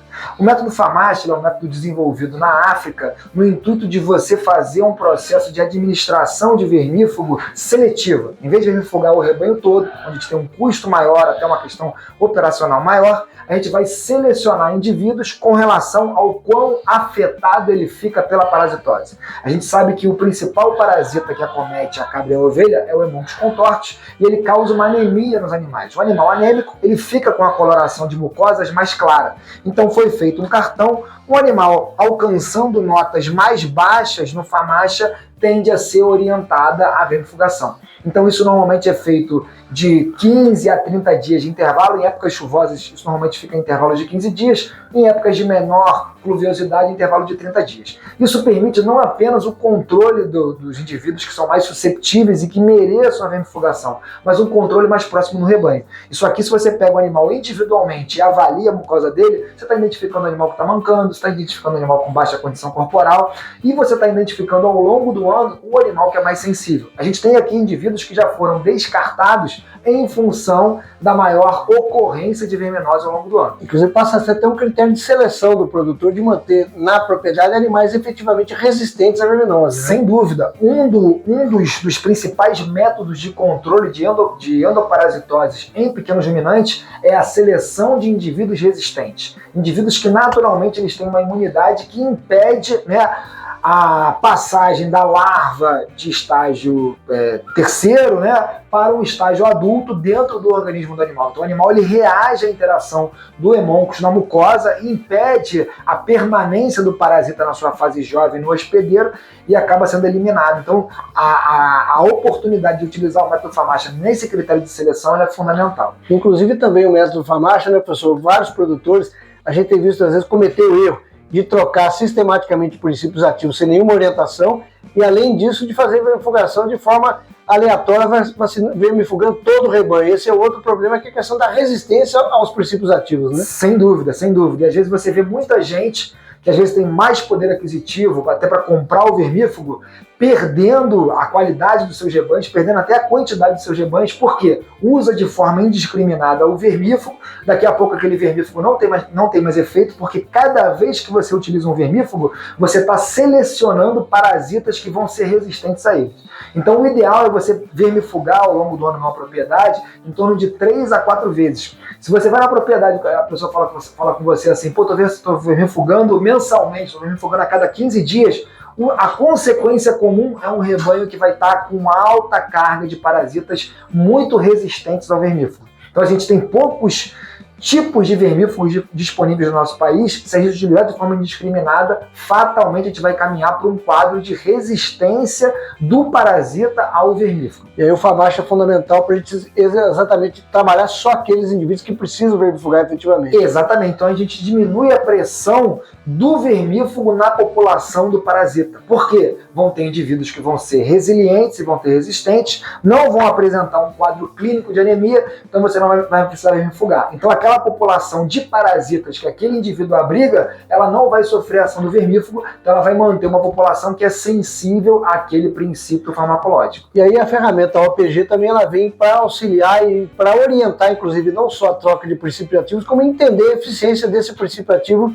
naquele momento da vermifugação, né, professor? Com certeza. Então o OPG é basicamente um exame de contagem de ovos por grama de fezes. A gente faz normalmente utilizando um microscópio, né, uma câmera de McMaster, e a gente tem a oportunidade de mensurar o quê? Quantitativamente qual é a carga parasitária do indivíduo, qual é a carga parasitária do animal. E a gente pode associar isso ao longo do ano. Quando a gente observa o OPG ao longo do ano, o que a gente percebe? Quanto maior a umidade, quanto maior a época das chuvas, tende a aumentar o OPG, porque as larvas infectantes que estão no ambiente de pasto, elas sobrevivem melhor numa época úmida.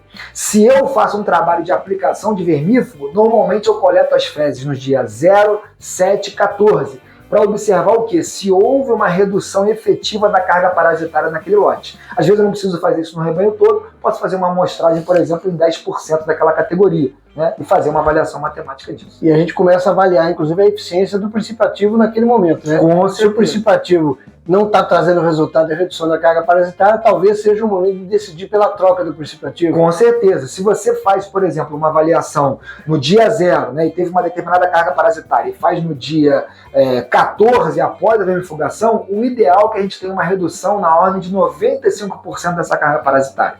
Se isso não ocorre, a gente já começa a ter um fenômeno de quê? De resistência parasitária. Então, provavelmente tem parasitas ali que não conseguiram ser mortos pelo vermífugo. E aí vem também a coprocultura, que é a indicação de que princípio ativo utilizar, né, se eu vou substituir em função desse resultado da OPG, já traz também essa observação, né, professor? Exatamente, porque o OPG é um exame simples, ele vai te dar uma carga de ovos ali que você pode separar por famílias, etc. Quando você quer chegar numa questão de espécie de parasita que está afetando os animais, você tem que pegar essa amostra de fezes que você coleta da ampola retal do animal e cultivar ela em um laboratório para permitir que aqueles ovos que estão ali presentes, eles eclodam em larvas, essas larvas venham a se desenvolver e sejam então quantificadas por espécie. E aí o técnico ele vai ter uma oportunidade de fazer o quê? Uma melhor orientação para o tipo de vermífugo que vai ser utilizado na propriedade. Estou falando de forma prática para o produtor que está nos acompanhando. Às vezes nós estamos aqui falando em OPG, em coprocultura, em farmácia. Não são técnicas caras, não são procedimentos caros para o produtor, né, professor? Não são. O farmácia, você pode treinar um tratador, um colaborador, né, até o produtor mesmo para utilizar. Basicamente, a gente vai pegar um animal, né, preferencialmente sob incidência de luz solar, num ambiente claro, e comparar a sua mucosa. Se ele receber a nota 4 e 5, ele deve ser vermifugado. Se ele receber a nota 3, além do critério de coloração, eu vou utilizar outro critério. O animal está em crescimento, ele está em gestação, ele está em lactação, ele está com uma baixa condição corporal, uma condição corporal inferior a 3, normalmente é indicada a vermifugação. Notas 1 e 2, o animal não precisa, por exemplo, ser vermifugado. E no caso da OPG também o custo não é um custo caro, para que o produtor tenha condição de fazer essa análise laboratorial. Né? Não. É um exame simples, né? Dentro dos exames laboratoriais que você pode vir a fazer no rebanho.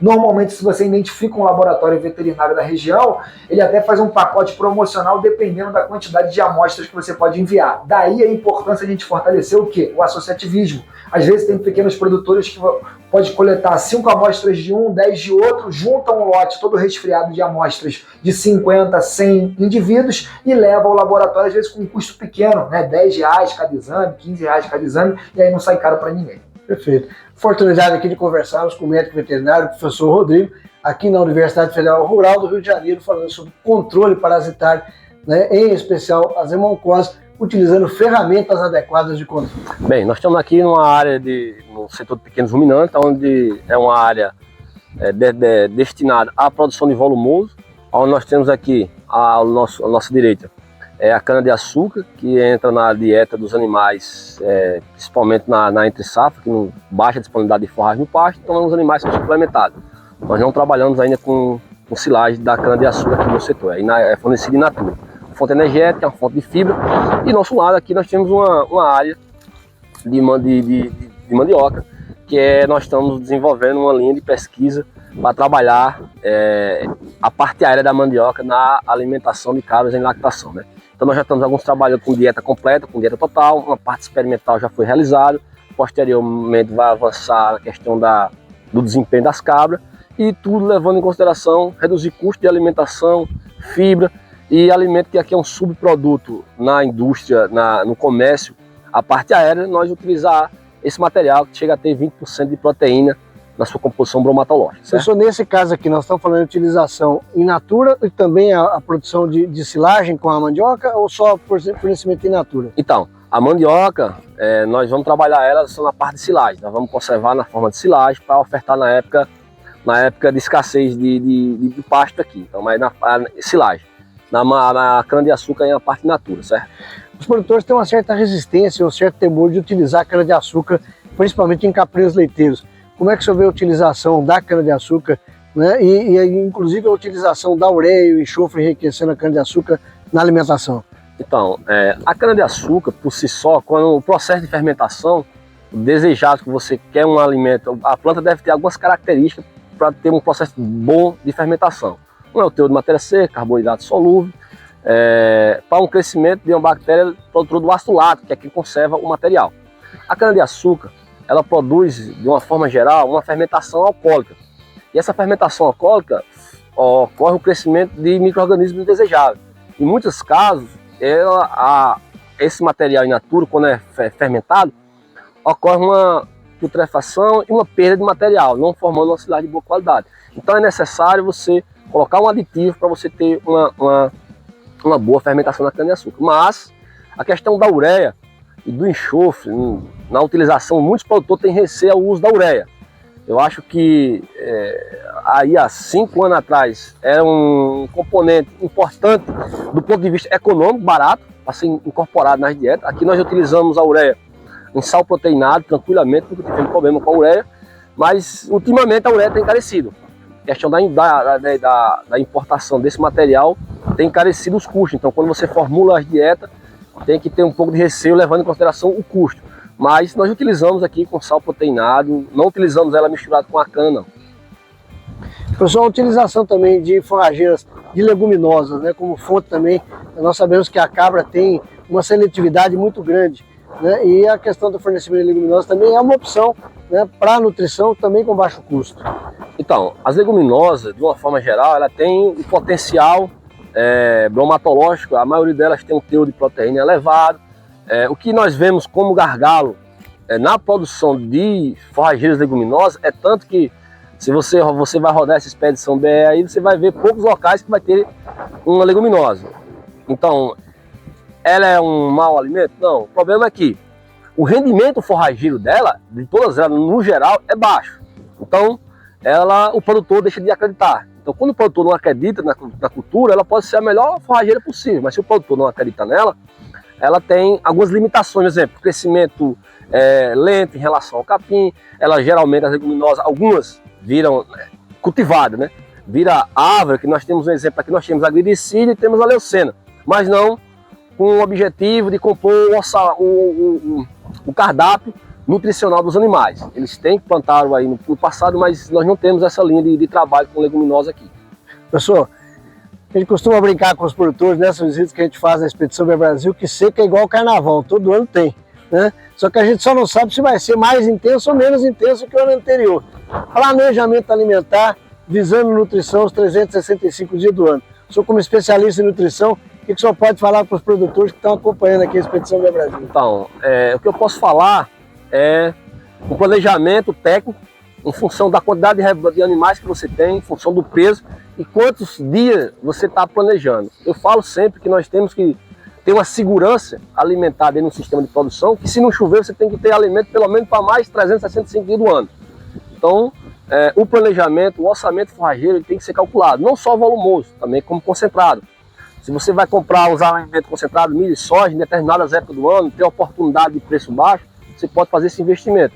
Mas o orçamento forrageiro, o planejamento, quantos quilos de volumoso o animal vai comer durante o ano, ele tem que ter estipulado aí que você tem reserva de um ano para frente aí, certo? Professor, a utilização de coprodutos e subprodutos tem sido uma opção também, né? Em algumas regiões nós temos aí sobra de cervejarias, nós temos aí muitas vezes produtores utilizando aí próximo à propriedade dele, ele tem resíduos de fabricação de sucos, de polpas, né? Tem a questão de biscoitos e por aí vai. Existe uma gama também de possibilidades que com o conhecimento técnico adequado ele pode utilizar para baixar custo, né? Então, justamente esses produtos, eles podem ser utilizados na alimentação de ruminantes, de uma forma geral, em determinadas indústrias, que você tem indústria de tomate, resíduo de abacaxi, tudo são oportunidades que você tenha o sistema de produção seja perto, que não encareça o custo do deslocamento, porque o que mais encarece o custo hoje da dieta é o deslocamento dos componentes de longa distância. O asfalto, você transportar concentrado, volumoso, em cima de caminhão, é caro, encarece seu custo de produção, então o produtor tem que ter muito em mente isso. O comércio que está muito forte aqui no Sudeste é o comércio da silagem. Então tem muito um comércio forte aqui da silagem, até para equídeo agora está sendo muito utilizado. Então assim, existe aqui hoje os produtores de silagem que comercializam para atender quem não consegue produzir. Em função das áreas que você tem limitado, e o cara que tem uma área grande, ele está conseguindo produzir silagem e comercializar a silagem aqui. Mas aí vem a questão efetivamente de avaliar custo, né, professor? Custo e oportunidade, e o produtor entender que antes de ele ter bicho, ele tem que fazer planejamento alimentar e avaliar se economicamente vai viabilizar comprar alimentação fora ou não, né? Então, muitas vezes, você vai no comércio aí, se você der uma pesquisada aí, tem comercializando silagem a R$1,90, a R$2. Dificilmente a atividade vai pagar você comprando um FDN, uma fibra, desse valor aí. Isso é um valor de concentrado, talvez até está mais barato você conseguir comprar concentrado. Mas o volumoso, ele tem que ser o alimento mais barato da sua propriedade, porque senão não fecha custo. E o produtor não fechando custo, não fechando viabilidade econômica, primeiro vai ser o técnico desempregado, se ele for empresário vai quebrar e vai dizer que a atividade não presta, tem que fazer custo. Cálculo, quer entrar na atividade, ser consciente, fazer custo, contrate um bom profissional, que já tem muitos profissionais aí, invistam no recurso humano, treinamento de tratador, isso é importante dentro da propriedade. O empresário está preocupado com o tratador, porque às vezes o cara vem de uma atividade de bovino, acha que cabe a mesma coisa, não é, são cenários diferentes, são demandas diferentes. Então, investir em recursos humanos é um pontapé que o cara vai começar direito na propriedade. Perfeito. Tive a oportunidade de conversar aqui com o zootecnista, professor João Paulo, Universidade Federal Rural do Rio de Janeiro, planejamento alimentar para eficiência de produção. Então, nós estamos aqui numa unidade em fase de implantação de um sistema de pastejo rotacionado para caprinos e ovinos.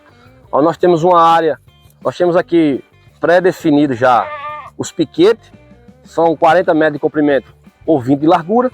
Os animais vão vir no sistema de produção, adentrar nesse corredor e vai pastejando de acordo com a quantidade de animal, a disponibilidade de forragem que vai ter no pasto. Então aqui, esse ano nós vamos finalizar essa parte direita e posterior essa parte esquerda. A ideia é ser uma alternativa, além de ter uma forragem, uma disponibilidade de forragem uniforme durante o ano, o controle da endoparasitose com hemóncoso através do pastejo rotacionado. Reduzir, porque nós sabemos que se colocar no pastejo contínuo aqui é difícil controlar. Nós temos experiência própria aqui hoje. Então uma das alternativas é adentrar com adotar esse pastejo rotacionado delas aqui. Professor, nós sabemos que a escolha da espécie forrageira, ela leva muito em consideração condições de cada propriedade. Não existe a melhor forrageira, existe a forrageira que melhor se adapta às condições de solo, clima, manejo e a própria espécie animal a ser manejada, né? Como é que está esse trabalho também aqui de vocês definirem, né, a espécie forrageira que vocês estão levando em consideração, que condições e características aqui? Então, nós estamos definimos já, a equipe técnica já definiu, a forrageira que vai ser implantada aqui, vai ser o capim aruano, cultivar aruano, né? Que é um capim, pelas características produtivas, dafoclimática que nós temos aqui e de solo, ele vai bem, e além de ser uma forrageira, que a formação dela, ela forma o dosel dela, facilita a penetração de raios solares, evitando que a lava do hemóncoso ela vá da lava 2, 3 e vá para a ponta do vegetal. Então vai facilitar essa dessecação através da radiação solar. Então, além de ser um alimento, uma forrageira que tem um bom crescimento, que não cresce acima da linha do olho dos caprinos, facilita o manejo. Ela não é que nem uma mombaça que cresce demais. Então, ela é uma forrageira que nós julgamos ela ser adaptada e bem aqui. Na verdade, isso aqui vai ser um laboratório de pesquisa. Claro. Nós vamos implantar com aruana, depois vamos tentar consorciar, ver comportamento. Então aqui vai ser uma unidade de um laboratório de pesquisa nosso. Efetivamente nós vamos ter muitas informações aí, não só na implantação, como na utilização, levando em consideração manejo, né, e controle de verminoses, manejo nutricional e a resposta de produção em função desse manejo. Sim, né? sim. Então, essa é a nossa ideia, é que nós, dentro de 2 ou 3 anos, gere informações que isso aqui seja um modelo de produção para quem tem essas características semelhantes ao nosso modelo aqui. Que hoje, se você for no Rio de Janeiro, a produção de leite de cabra é dominante, em confinamento, né? Mas nós temos esse ambiente, nós temos essa oportunidade. Isso aqui vai gerar um leque de conhecimento para graduação, para mestrado, para doutorado, para o nosso programa de pós-graduação ser fortalecido também, informações que vai ser gerada aqui. Geração de conhecimento, pesquisa e extensão, a função da academia, a importância da academia na geração de conhecimento, conhecimento aplicado aos produtores, em especial aqui falando da caprinocultura leiteira, Universidade Federal Rural do Rio de Janeiro, com os professores Rodrigo e também com o professor João Paulo. Bom, tivemos a oportunidade de conhecer a estrutura do capril, conhecer os animais, manejo, mas não menos importante, né, como nós falamos aqui já anteriormente, da formação profissional. E tem um trabalho sendo desenvolvido aqui, né, que é interessante, que já teve a oportunidade, inclusive, em outras universidades de conhecer, que são os grupos de estudos. Né? Professor João Paulo, professor Rodrigo, como é que é o grupo de estudo aqui? Como é que é essa formação? Daqui a pouco nós vamos ter a oportunidade de conversar aqui com as acadêmicas, mas qual que é a ideia do grupo de estudo? Né? Como é que está sendo desenvolvido esse trabalho? Então, o nosso grupo de estudo GPE, ele tem uma existência aí de 2 anos, né? Até pela minha formação, conversando com o professor Rodrigo, eu participei muito da minha formação do grupo de estudo, foi um divisor de água na minha formação. O professor marcava a reunião na sexta-feira, 17 horas, tinha que ir, não me arrependo nunca de ter ido, lá às 17 horas, um esforço, falei da vida. Mas então, nosso grupo, eu achei de nós desenvolver e formar esse grupo, pela proximidade. Alguns têm bolsa, outros não têm bolsa, mas a ideia é, esse grupo ele forma melhor o aluno que participa. Então, desde a parte acadêmica, como estudar, aprofundar determinado tema, coisa que às vezes na disciplina não é contemplada, mas vamos estudar sobre caprino, como é o mercado de caprino, como é o mercado de ovino, o que é que tem a qualidade da carne, o que é que tem no leite de cabra, de ovelha, leite de cabra. Às vezes o aluno nem pagou a disciplina, mas ele já começa a interagir no setor, né? Também nosso grupo, ele envolve aí, nós temos uns 20 membros, né? Hoje tem uma rotatividade, sai um, entra outro, mas geralmente os que entraram permanecem aí desde a base, desde os 2 anos que está conosco. Eu acho que tem contribuído para a formação dos alunos positivamente, né? E um comprometimento deles, né? Vocês duas estão aqui hoje, são a Beatriz, a Vitória, são bolsistas do nosso grupo e são mais antigas. Elas estão aqui hoje não é por optativa não, porque hoje só está aqui o aluno pela optativa, né? Elas estão aqui, estão dedicadas, estão de férias, já era para estar de férias, estão em casa, mas estão dedicadas ao setor. As cabras vão parir agora, então está todo mundo envolvido nessa aparição agora. Então era isso que eu tenho que falar. Bom, nós estamos aqui com Beatriz, que é estudante de veterinária, também com a Vitória, estudante de zootecnia. Como é que é para vocês estar no curso de veterinário de zootecnia e participar de um grupo de estudos? Isso faz a diferença na formação profissional de vocês? Como é que vocês têm percebido isso? Então, vou falar por mim. Eu entrei na faculdade com uma coisa em mente e o grupo de estudos abriu a minha mente, abriu minha visão sobre o campo da produção. Eu não me via como veterinária na área de produção, mas assim que eu entrei atuando na vivência acadêmica, no setor de caprinocultura, antes do setor de caprinocultura, agora setor de pequenos ruminantes, eu acabei me descobrindo nessa área e o grupo de estudos veio trazendo essa luz, veio trazendo essa pesquisa, esse aprofundamento em certos tópicos que eu só via na teoria, e através do grupo de estudos eu pude visitar propriedades, pude conhecer produtores e pude botar meu conhecimento teórico em prática. Tanto que agora eu sou bolsista em boas práticas na qualidade do leite, e eu não tinha pego essa disciplina, não tinha contato nenhum com qualidade do leite, e agora eu já sei o que é uma CCS, já sei como analisar um leite de qualidade, e já sei ver os parâmetros da legislação em que um proprietário precisa estar seguindo para conseguir os selos de inspeção ou qualquer outra coisa do tipo para comercialização de derivados. Então, o grupo de estudo veio como um adjuvante, eu posso assim, abriu o horizonte, intensificou bastante a possibilidade da veterinária na produção. Abriu esse horizonte? Bastante. E a paixão pela caprinocultura despertou também? Despertou bastante. Nem pensava, nunca tinha contato com cabra. Vim aqui, fiz vivência e agora não solto mais. Vitória, como é que tem sido para você também essa experiência? Eu digo mesmo, para mim foi uma novidade, né? Foi um mundo novo. Então, assim, o grupo de estudos me abriu muita oportunidade no meio acadêmico, tanto para a construção do meu currículo, né, além das matérias, além de cursos, construção de artigos, de resumos, participação em simpósios, em congressos também, viagens, visitas técnicas. Então, assim, foi uma experiência muito boa até então. A gente está aí uns 2 anos trabalhando no setor e presente no GPR também. Eu também sou bolsista, minha bolsa é relacionada a silagem, produção de silagem para alimentação de cabras leiteiras. Então, assim, é muito bom, realmente é muito enriquecedor. Como é que é essa dinâmica do GPR? Participa quem quer, tem o processo seletivo, tem as dinâmicas de encontros já definidos semanais, reuniões nas sextas-feiras, assim, Aí o seu like.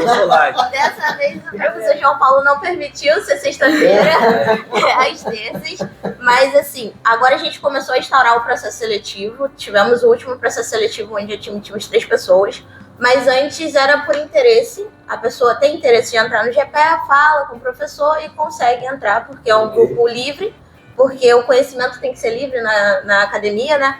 Então é um grupo de fácil acesso, tem um processo seletivo todo período e as reuniões são todas as terças. Toda terça-feira. Isso, às 7 horas. Às 7 horas. Existe uma dinâmica, professor, de produção de materiais, de temas a serem debatidos? Qual é que é a dinâmica do grupo em si? Na verdade, eles não dão muito dor de cabeça. faz um cronograma. Geralmente nós trabalhamos, nós fazemos uma preparação. Se tem um evento para ir, um simpósio, nós vamos para tal simpósio, vamos publicar resumo, aí já vamos, que dados nós temos, vamos analisar a estatística, vamos escrever. Então, Eles passam pela parte de escrita científica também, nós trabalhamos essa parte, apresentação de artigo científico, eles apresentam o artigo, então quebra esse gelo do aluno não querer, às vezes, chega no final do curso nunca apresentou nada. Os zootecnistas veterinários são técnicos de campo que vai ter contato com o produtor, então ele tem que perder essa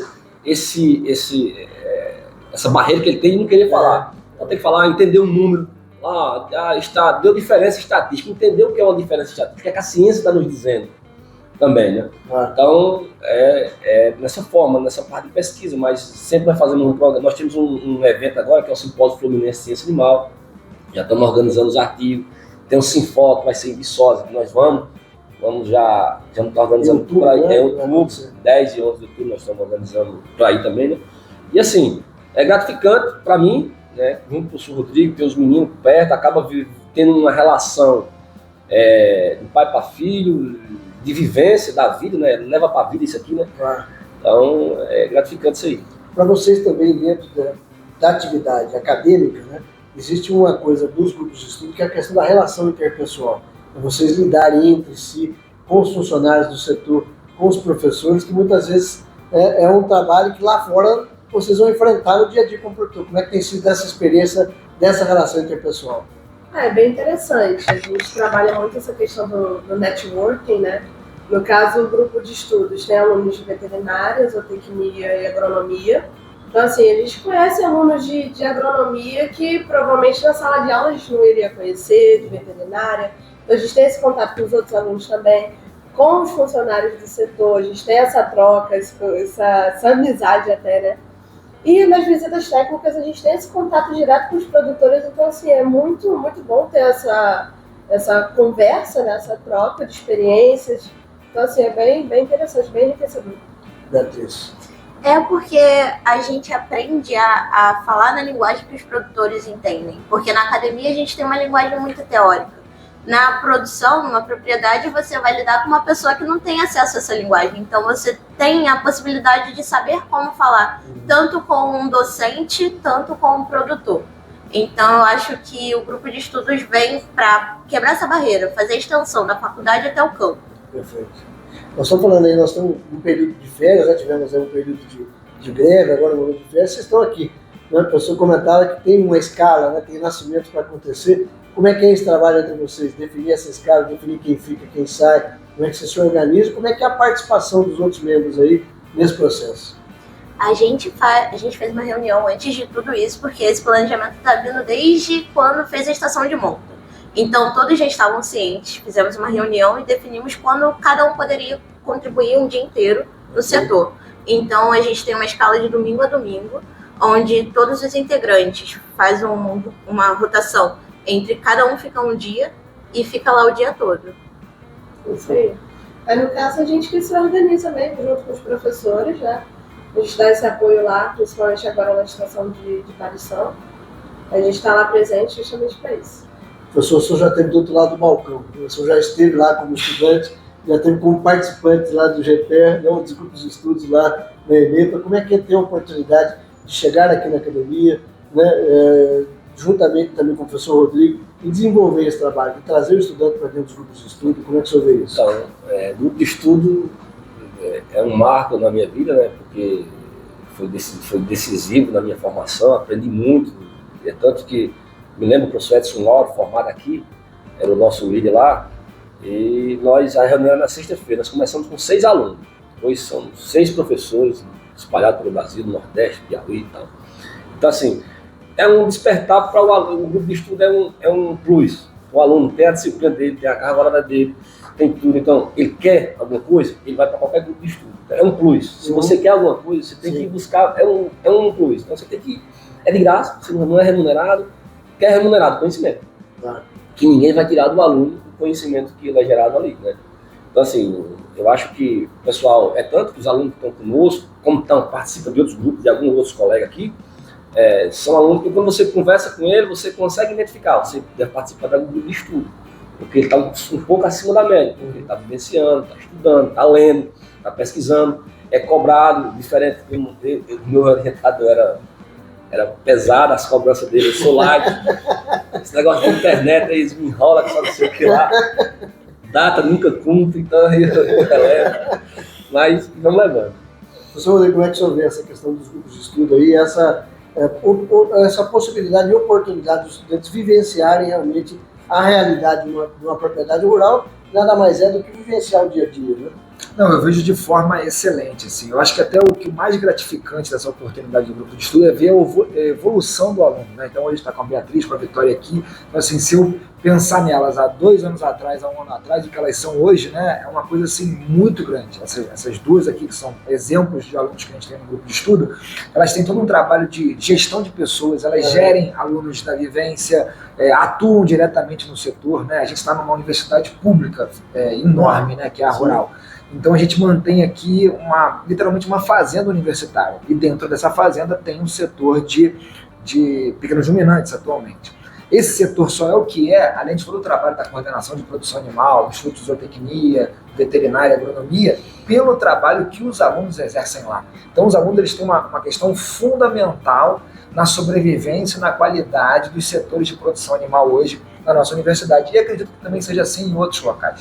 Então, eles vivenciam muitas atividades, né? Acadêmicas, de extensão, de pesquisa. Então, assim, é como o professor João Paulo falou, quando a gente vai chegando na reta final do curso e a gente se depara com defesas de trabalho de conclusão de curso de muita qualidade, alunos se inserindo no mercado com mais facilidade, é muito comum que esses alunos tenham origem em grupos de estudo.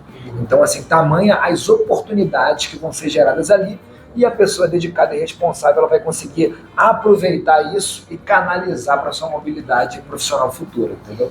Então, só complementando o que o professor Rodrigo falou, os alunos eles têm um papel lá no setor que todo controle zootécnico eles aqui fazem. Ficha, no sistema de informática, de lançar os dados no programa, ração, racionamento, orientação nossa, mas é a responsabilidade deles. Claro. Eles é quem toca o setor, são os alunos. Perfeito. Tecnicamente, quem toca o setor são os alunos. E é aprender na prática para poder aplicar efetivamente lá na frente. Quer dizer, ter a prática e a teoria aliados a uma realidade. Exatamente. Bom, queria, Vitória, você, Beatriz, né? Tem muitos alunos que vêm para a academia, né, que a gente já passou por lá, que muitas vezes passam pela academia, né? Eles vêm, cumprem as disciplinas obrigatórias, formam e vão embora. Vocês, como participantes de grupos de estudos, se vocês puderem dar um recado para esses estudantes que não participam de grupos de estudos, né, que mensagem vocês deixariam para esses estudantes? Eu acho que participem de grupos de estudos porque faz total diferença. Comparativo, desde quando eu entrei na graduação até agora, como uma futura profissional de medicina veterinária, eu acho que o grupo de estudo fez total diferença na minha formação. Eu consigo me comunicar melhor, eu consigo escrever um artigo de qualidade e eu consigo me ver como uma profissional mais qualificada. Eu acho que é esse recado que eu deixo. Eu acho que vai agregar muito mais a sua formação participar de um grupo de estudos. Com certeza, acho que dependendo da área que você quer seguir, com certeza o grupo de estudos vai fazer total diferença. Se você quiser seguir uma área acadêmica, vai fazer total diferença porque você vai ter justamente esse conhecimento que você não vai ter nas suas aulas, principalmente nos primeiros períodos, como a formação de artigos, de resumos, apresentações. Então, assim, é fundamental. Perfeito.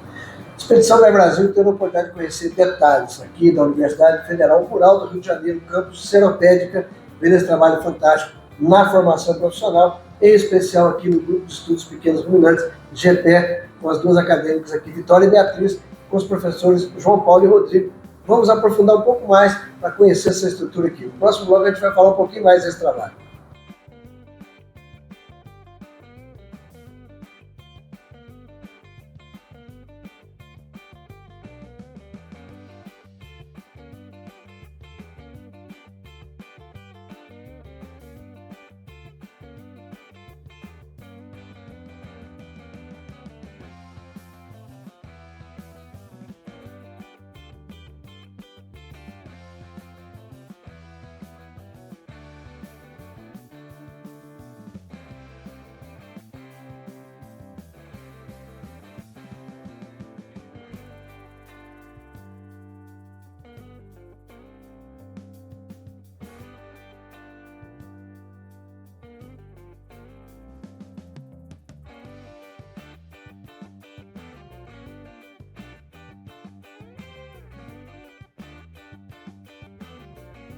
Bom, professores, nós tivemos a oportunidade aqui, né, de conhecer esse trabalho. Nós estamos aqui na Universidade Federal Rural do Rio de Janeiro, como eu falei no início, um dos institutos mais antigos das áreas agrárias do Brasil, 114 anos, o maior campus universitário da América Latina, mais de 3 mil hectares de campus, um desafio também não deixa de ser, né, de ter um campus dessa magnitude, mas falando especificamente aqui do Instituto de Zootecnia, na formação profissional, né, eu gostaria que a gente falasse um pouco aqui de cenários do Instituto e da formação acadêmica, pesquisa e extensão, e falar um pouquinho de cenários enquanto capinocultura e agricultura no estado do Rio de Janeiro.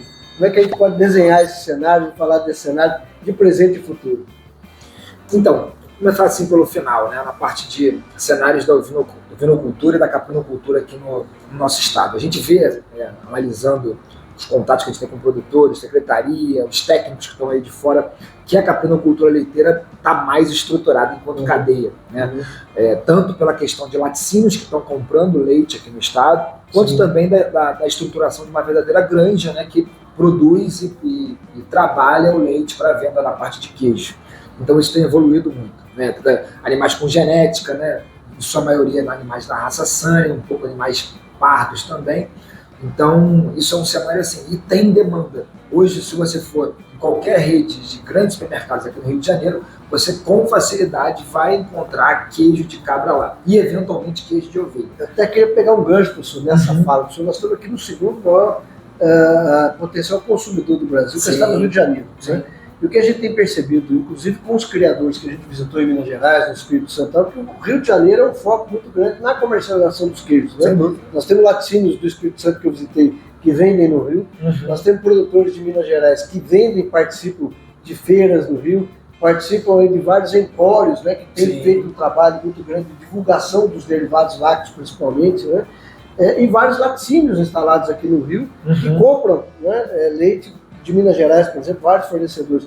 Como é que vocês têm percebido esse perfil do consumidor carioca fluminense em relação ao consumo de derivados de leite de cabra? Então, é muito bom essa sua fala, porque a gente sabe que leite de cabra e os seus derivados é um produto diferenciado, tanto nutricionalmente, quanto também com relação ao valor agregado que esse produto tem. E por a gente estar numa capital, né, com pessoas com maior poder aquisitivo, existe esse nicho de mercado, né, que pode ser ocupado.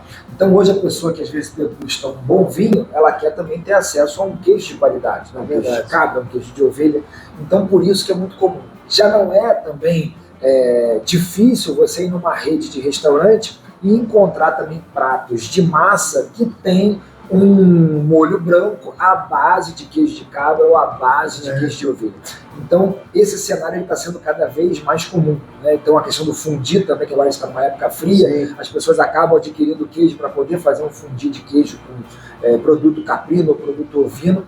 Então, o mercado ele é crescente. Até pegando um gancho da questão do bem-estar, que a gente tem um grupo aqui muito ativo da professora Sabrina, existem, por exemplo, redes de mercado que teriam, vamos dizer assim, um retorno diferenciado para que você tivesse um leite de cabra, um queijo de cabra produzido com cabras soltas, né? Naquela questão da cabra expressar o seu comportamento comum da espécie. Então, assim, até esse nicho específico, né, na Zona Sul do Rio de Janeiro, por exemplo, que é um local que as pessoas têm muito poder aquisitivo, esse nicho existe, esse produto diferenciado pela questão do bem-estar, e ainda não é ocupado. Então, realmente a questão da comercialização, assim, quem tem hoje leite de cabra de qualidade, né, e tem acesso a laticínios, não tem dificuldade de venda. E essa rastreabilidade, essa certificação, para que o consumidor tenha acesso a essa informação de que esse leite, né, é produzido numa propriedade, por exemplo, de agricultura familiar, com boas práticas de fabricação, com bem-estar animal, como é que vocês têm visto também o papel da academia nesse processo de rastreabilidade, de certificação, para que essa informação chegue fidedigna no consumidor? Então, existe muita, ainda, infelizmente, ignorância nesse processo, né? Por a gente não estar numa região tradicionalmente de criadores de cabra, como o Nordeste, por exemplo, do nosso colega aqui, o João Paulo, então existem muitas pessoas que dizem, não vou tomar leite de cabra, não vou comer queijo de cabra porque às vezes tem um odor forte, etc. Então, existe esse preconceito, né? Ainda existe esse preconceito, mas quando a pessoa tem acesso a um produto de qualidade, isso tende a ser quebrado. O nosso papel aqui enquanto instituição é sempre trabalhar a questão da informação. Então, quando a gente encosta em alguma pessoa, então conversa com alguém, ou então chega alguma dúvida de técnicos de fora, a gente sempre procura orientar que não. tanto o leite caprino quanto o leite bovino, quando bem processado, né, obtido de uma forma higiênica, ele não tende a ter um risco sanitário, ele não tende a ter um odor desagradável, é muito uma questão de manejo, uma obtenção desse produto de forma higiênica. Infelizmente, a gente ainda não tem um trabalho muito ativo com a questão de certificação e de rastreabilidade. Existe uma demanda, principalmente na parte de produtos orgânicos e produtos agroecológicos, de fazer essa malha no Rio de Janeiro. Alguns colegas têm trabalhado isso, mas ainda não está, vamos dizer assim, uma coisa tão presente, por exemplo, como bovinocultura leiteira em outros estados, por exemplo, como Minas Gerais. Professor, tem essa característica também que a gente fala, né? O senhor como vem de uma região do país, né? A região nordeste do Brasil, que é cultural, né? O consumo não só de derivados do leite, como derivados de carnes, né? Uma boa buchada de bode, né? Uma manta, fazer uma manta de carne de sol, né? Com caprinos e ovinos. Deu água na boca, então chega até da hora do almoço aqui e já vai salivando aqui, pensando nesses derivados. Como é que vocês têm visto também a questão? Nós temos na caprinocultura, que pese ser uma caprinocultura leiteira, mas nós temos a questão da utilização dos machos, né? Na utilização desses animais para a produção de carne, por exemplo, para trabalhar a produção de carne. Como é que vocês têm visto também esse viés da utilização como coproduto, né? Confinamento, a engorde, a comercialização desses machos com uma receita na propriedade leiteira também? Então, aqui, essa questão nós, culturalmente aqui no setor, geralmente nós, cada semestre, nós fazemos um abate de um animal para ao prato, né? E às vezes conseguimos produzir uma buchada de sarapatel, não tão bem feita, lá no Nordeste quem faz é as meninas aí, né? Não tão bem feita, né? Mas geralmente faz, as pessoas começam a falar, tem pessoas que falam, nunca comi carne de cabra, carne de ovinho. Aí vai lá no churrasco, lá na degustação, cara, diferente, eu pensei que não sei o que não fazendo. É um mito ainda, a gente tem que quebrar esse mito aí, esse consumo, né? E também a questão do comércio, os cortes que nós temos no mercado, uns cortes que, caro, carne importada é caro, então é um nicho de população que nem todo mundo vai ter acesso àquela carne. Então a carne caprina é uma carne cara, a de ovinho também é uma carne cara que chega no mercado, né? Então assim, porque nós não temos uma cadeia produtiva de matéria-prima para baixar custo. Exato. Então o macho, tudo que é produzido aqui, você tem o comércio, é fácil, fatídico o comércio. Nós temos uma unidade que vai ser inaugurada aqui, unidade de beneficiamento de carne, de suíno, de caprino, futuramente agora, no próximo ano, que a ideia é que esses animais sejam abatidos aqui, façam os cortes comerciais. Nós já fazemos esses cortes aqui, com os alunos, na disciplina, fazendo todos os cortes. Então a ideia é que, falar que o professor Rodrigo falou, nós temos as informações, formar recurso humano para que ele seja multiplicador dessa atividade. E a academia, de uma forma geral, a universidade está de portas abertas a todos os condutores, de uma forma geral, que queiram trabalhar conosco. Perfeito. Dentro dessa visão de futuro, falando em cenários, né? Se a gente tivesse bola de cristal, a gente ganhava na Mega Sena toda semana, né? Mas tentando aí fazer uma perspectiva de futuro, como é que vocês veem, né, a atividade da Universidade Rural do Rio de Janeiro dentro dessa cadeia produtiva de caprinos e ovinos no estado? Que possibilidades existem de parcerias? Como é que vocês veem essa inserção da Rural do Rio no processo de fomento e desenvolvimento da cadeia aqui no estado? Então, eu acho que as perspectivas são excelentes, né? A gente está vivendo um momento aqui da universidade muito bom para a parte ruminante, então a gente está com esse segundo semestre aqui voltado para a organização de uma sala de ordenha, uma nova sala de ordenha no setor. A gente está com a estruturação de um laboratório para avaliação da qualidade do leite. Então, isso já vai ser um impacto tremendo, que a gente vai conseguir obter um leite de forma tecnificada e higiênica, e isso vai se tornar uma unidade multiplicadora de conhecimento, tanto para o ensino quanto para a extensão. Hoje, com a questão também das redes sociais, a gente tem conseguido, mesmo com dificuldade, porque existe muita desconfiança, né, de produtores, de secretários de agricultura, etc., com o trabalho que é desenvolvido na universidade. A gente não é fiscal, por incrível que pareça. Pelo contrário, né? A gente está buscando a extensão, o contato com esses agentes para divulgar conhecimento, para resolver demandas. Então, assim, as redes sociais hoje, tanto pelo grupo GPR e outros aí, como a Liga de Bem-Estar Animal, têm divulgado boas práticas, têm divulgado a possibilidade de produtores, de técnicos buscarem contato conosco para a solução de demandas. Então eu vejo um cenário muito positivo, né? Principalmente caprinocultura leiteira, né? E essa parte de assistência técnica também, tanto de caprinos quanto ovinos. também, completando o que o professor Rodrigo falou, a visão do Instituto em todas as áreas, mas realçar o apoio que temos dado na medida do possível, mas não tem negado esforço para desenvolver essa atividade também. Nós temos o responsável pela COPIEP, que é o Túlio, é um cara ligado a uma coordenação com a reitoria, que tem acesso, tem que dar todo o apoio. Então, assim, é um trabalho de dar as mãos. Nós estamos dando as mãos aqui. Para tentar mudar essa história, mudar esse cenário, e daqui a 1 ano, 2 anos, ter alguma coisa mais concreta, positiva para a sociedade, que é a nossa função. Claro, com certeza. Professor, eu por onde tenho passado nas academias, nas instituições, eu sempre tenho feito uma provocação, uma boa provocação, e não vou deixar de fazê-lo aqui. A gente tem tentado buscar essa aproximação, da academia com os produtores, mostrar aos produtores que existe toda uma geração de conhecimento, uma geração de informações, de formação profissional e informação através de pesquisas. Existe a possibilidade, havendo recursos disponíveis, de fazer um trabalho de extensão mais intenso da Rural do Rio com os produtores do entorno, ou mesmo em outras regiões do estado do Rio de Janeiro, se vier a possibilidade de montar projeto, ter recurso para isso? Sem dúvida. Então, sim, com certeza, nós estamos de braços abertos. Então, hoje nós estamos aí com contato com alguns produtores, já com parceria, coletando leite, aumentando na qualidade do leite e tal. Então, a extensão é um dos tripés da formação e da obrigação nossa, da nossa missão, nós estamos num momento de mudança de como essa extensão chegar mais eficientemente ao produtor. Então, a universidade está sendo cobrada por isso, e nós, todos do Instituto, de uma forma geral, estamos de braços abertos e dando as mãos para como o conhecimento sair de dentro da universidade e chegar no produtor rural. Essa é a nossa missão.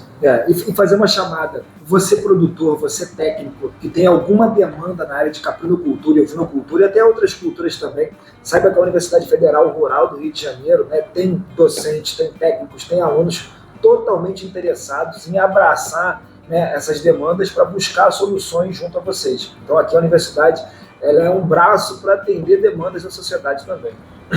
Até fazendo uma observação aqui nas falas do professor Rodrigo e do professor João Paulo, que os produtores tenham a visão de que a academia é um parceiro, é um fator de extrema importância, e também para os órgãos públicos, secretarias municipais de agricultura, que possam entender na academia essa possibilidade de parcerias focadas no fomento e desenvolvimento, em especial na caprinocultura e ovinocultura, que é o tema que nós estamos tratando aqui.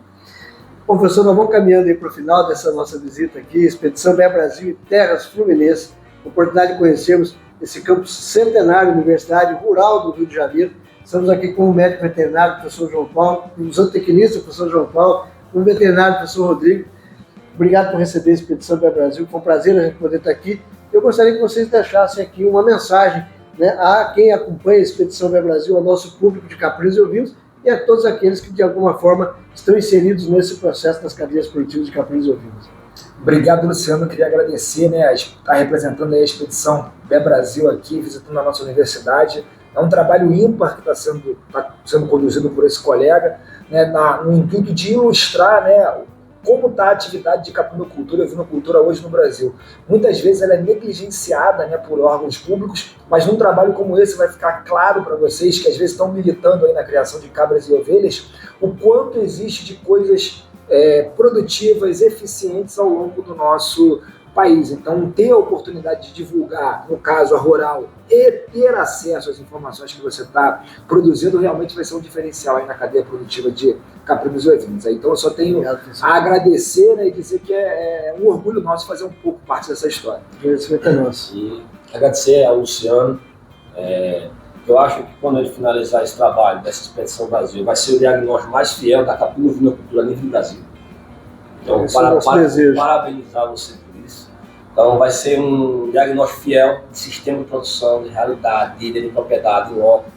Você tem um custo, Então, nós muitas vezes nós estamos na academia preocupados em mas não está lá no campo que nem você está. Então, vai ser um diagnóstico fiel Já vai ficar uma atividade para os alunos aí da disciplina para o semestre, começar a ver o episódio 1, 2, 3, para apresentar. Pronto, vai bacana. Já é atividade séria já. Obrigado. E queria presentear você com o boné do nosso grupo. Obrigado. Isso aí, vai multiplicando aí. Vamos lá, já vamos sair com ele daqui, né, com o bonezinho aqui do GPL Instituto de Zootecnia. Obrigado pela gentileza. Obrigado, Luciano. Eu que agradeço. Bom, nós vamos chegando ao final dessa visita. Agradecer aqui o professor João Paulo, ao professor Rodrigo, você que acompanha a Expedição BE Brasil. Se inscreva no canal do YouTube, ative o sininho, deixe o seu like, o seu comentário para as visitas que estamos fazendo e nos acompanhe também na página do Instagram e do Facebook, para você ver essa e tantas outras histórias que nós vamos contar por esse Brasil afora. Forte abraço, até a próxima.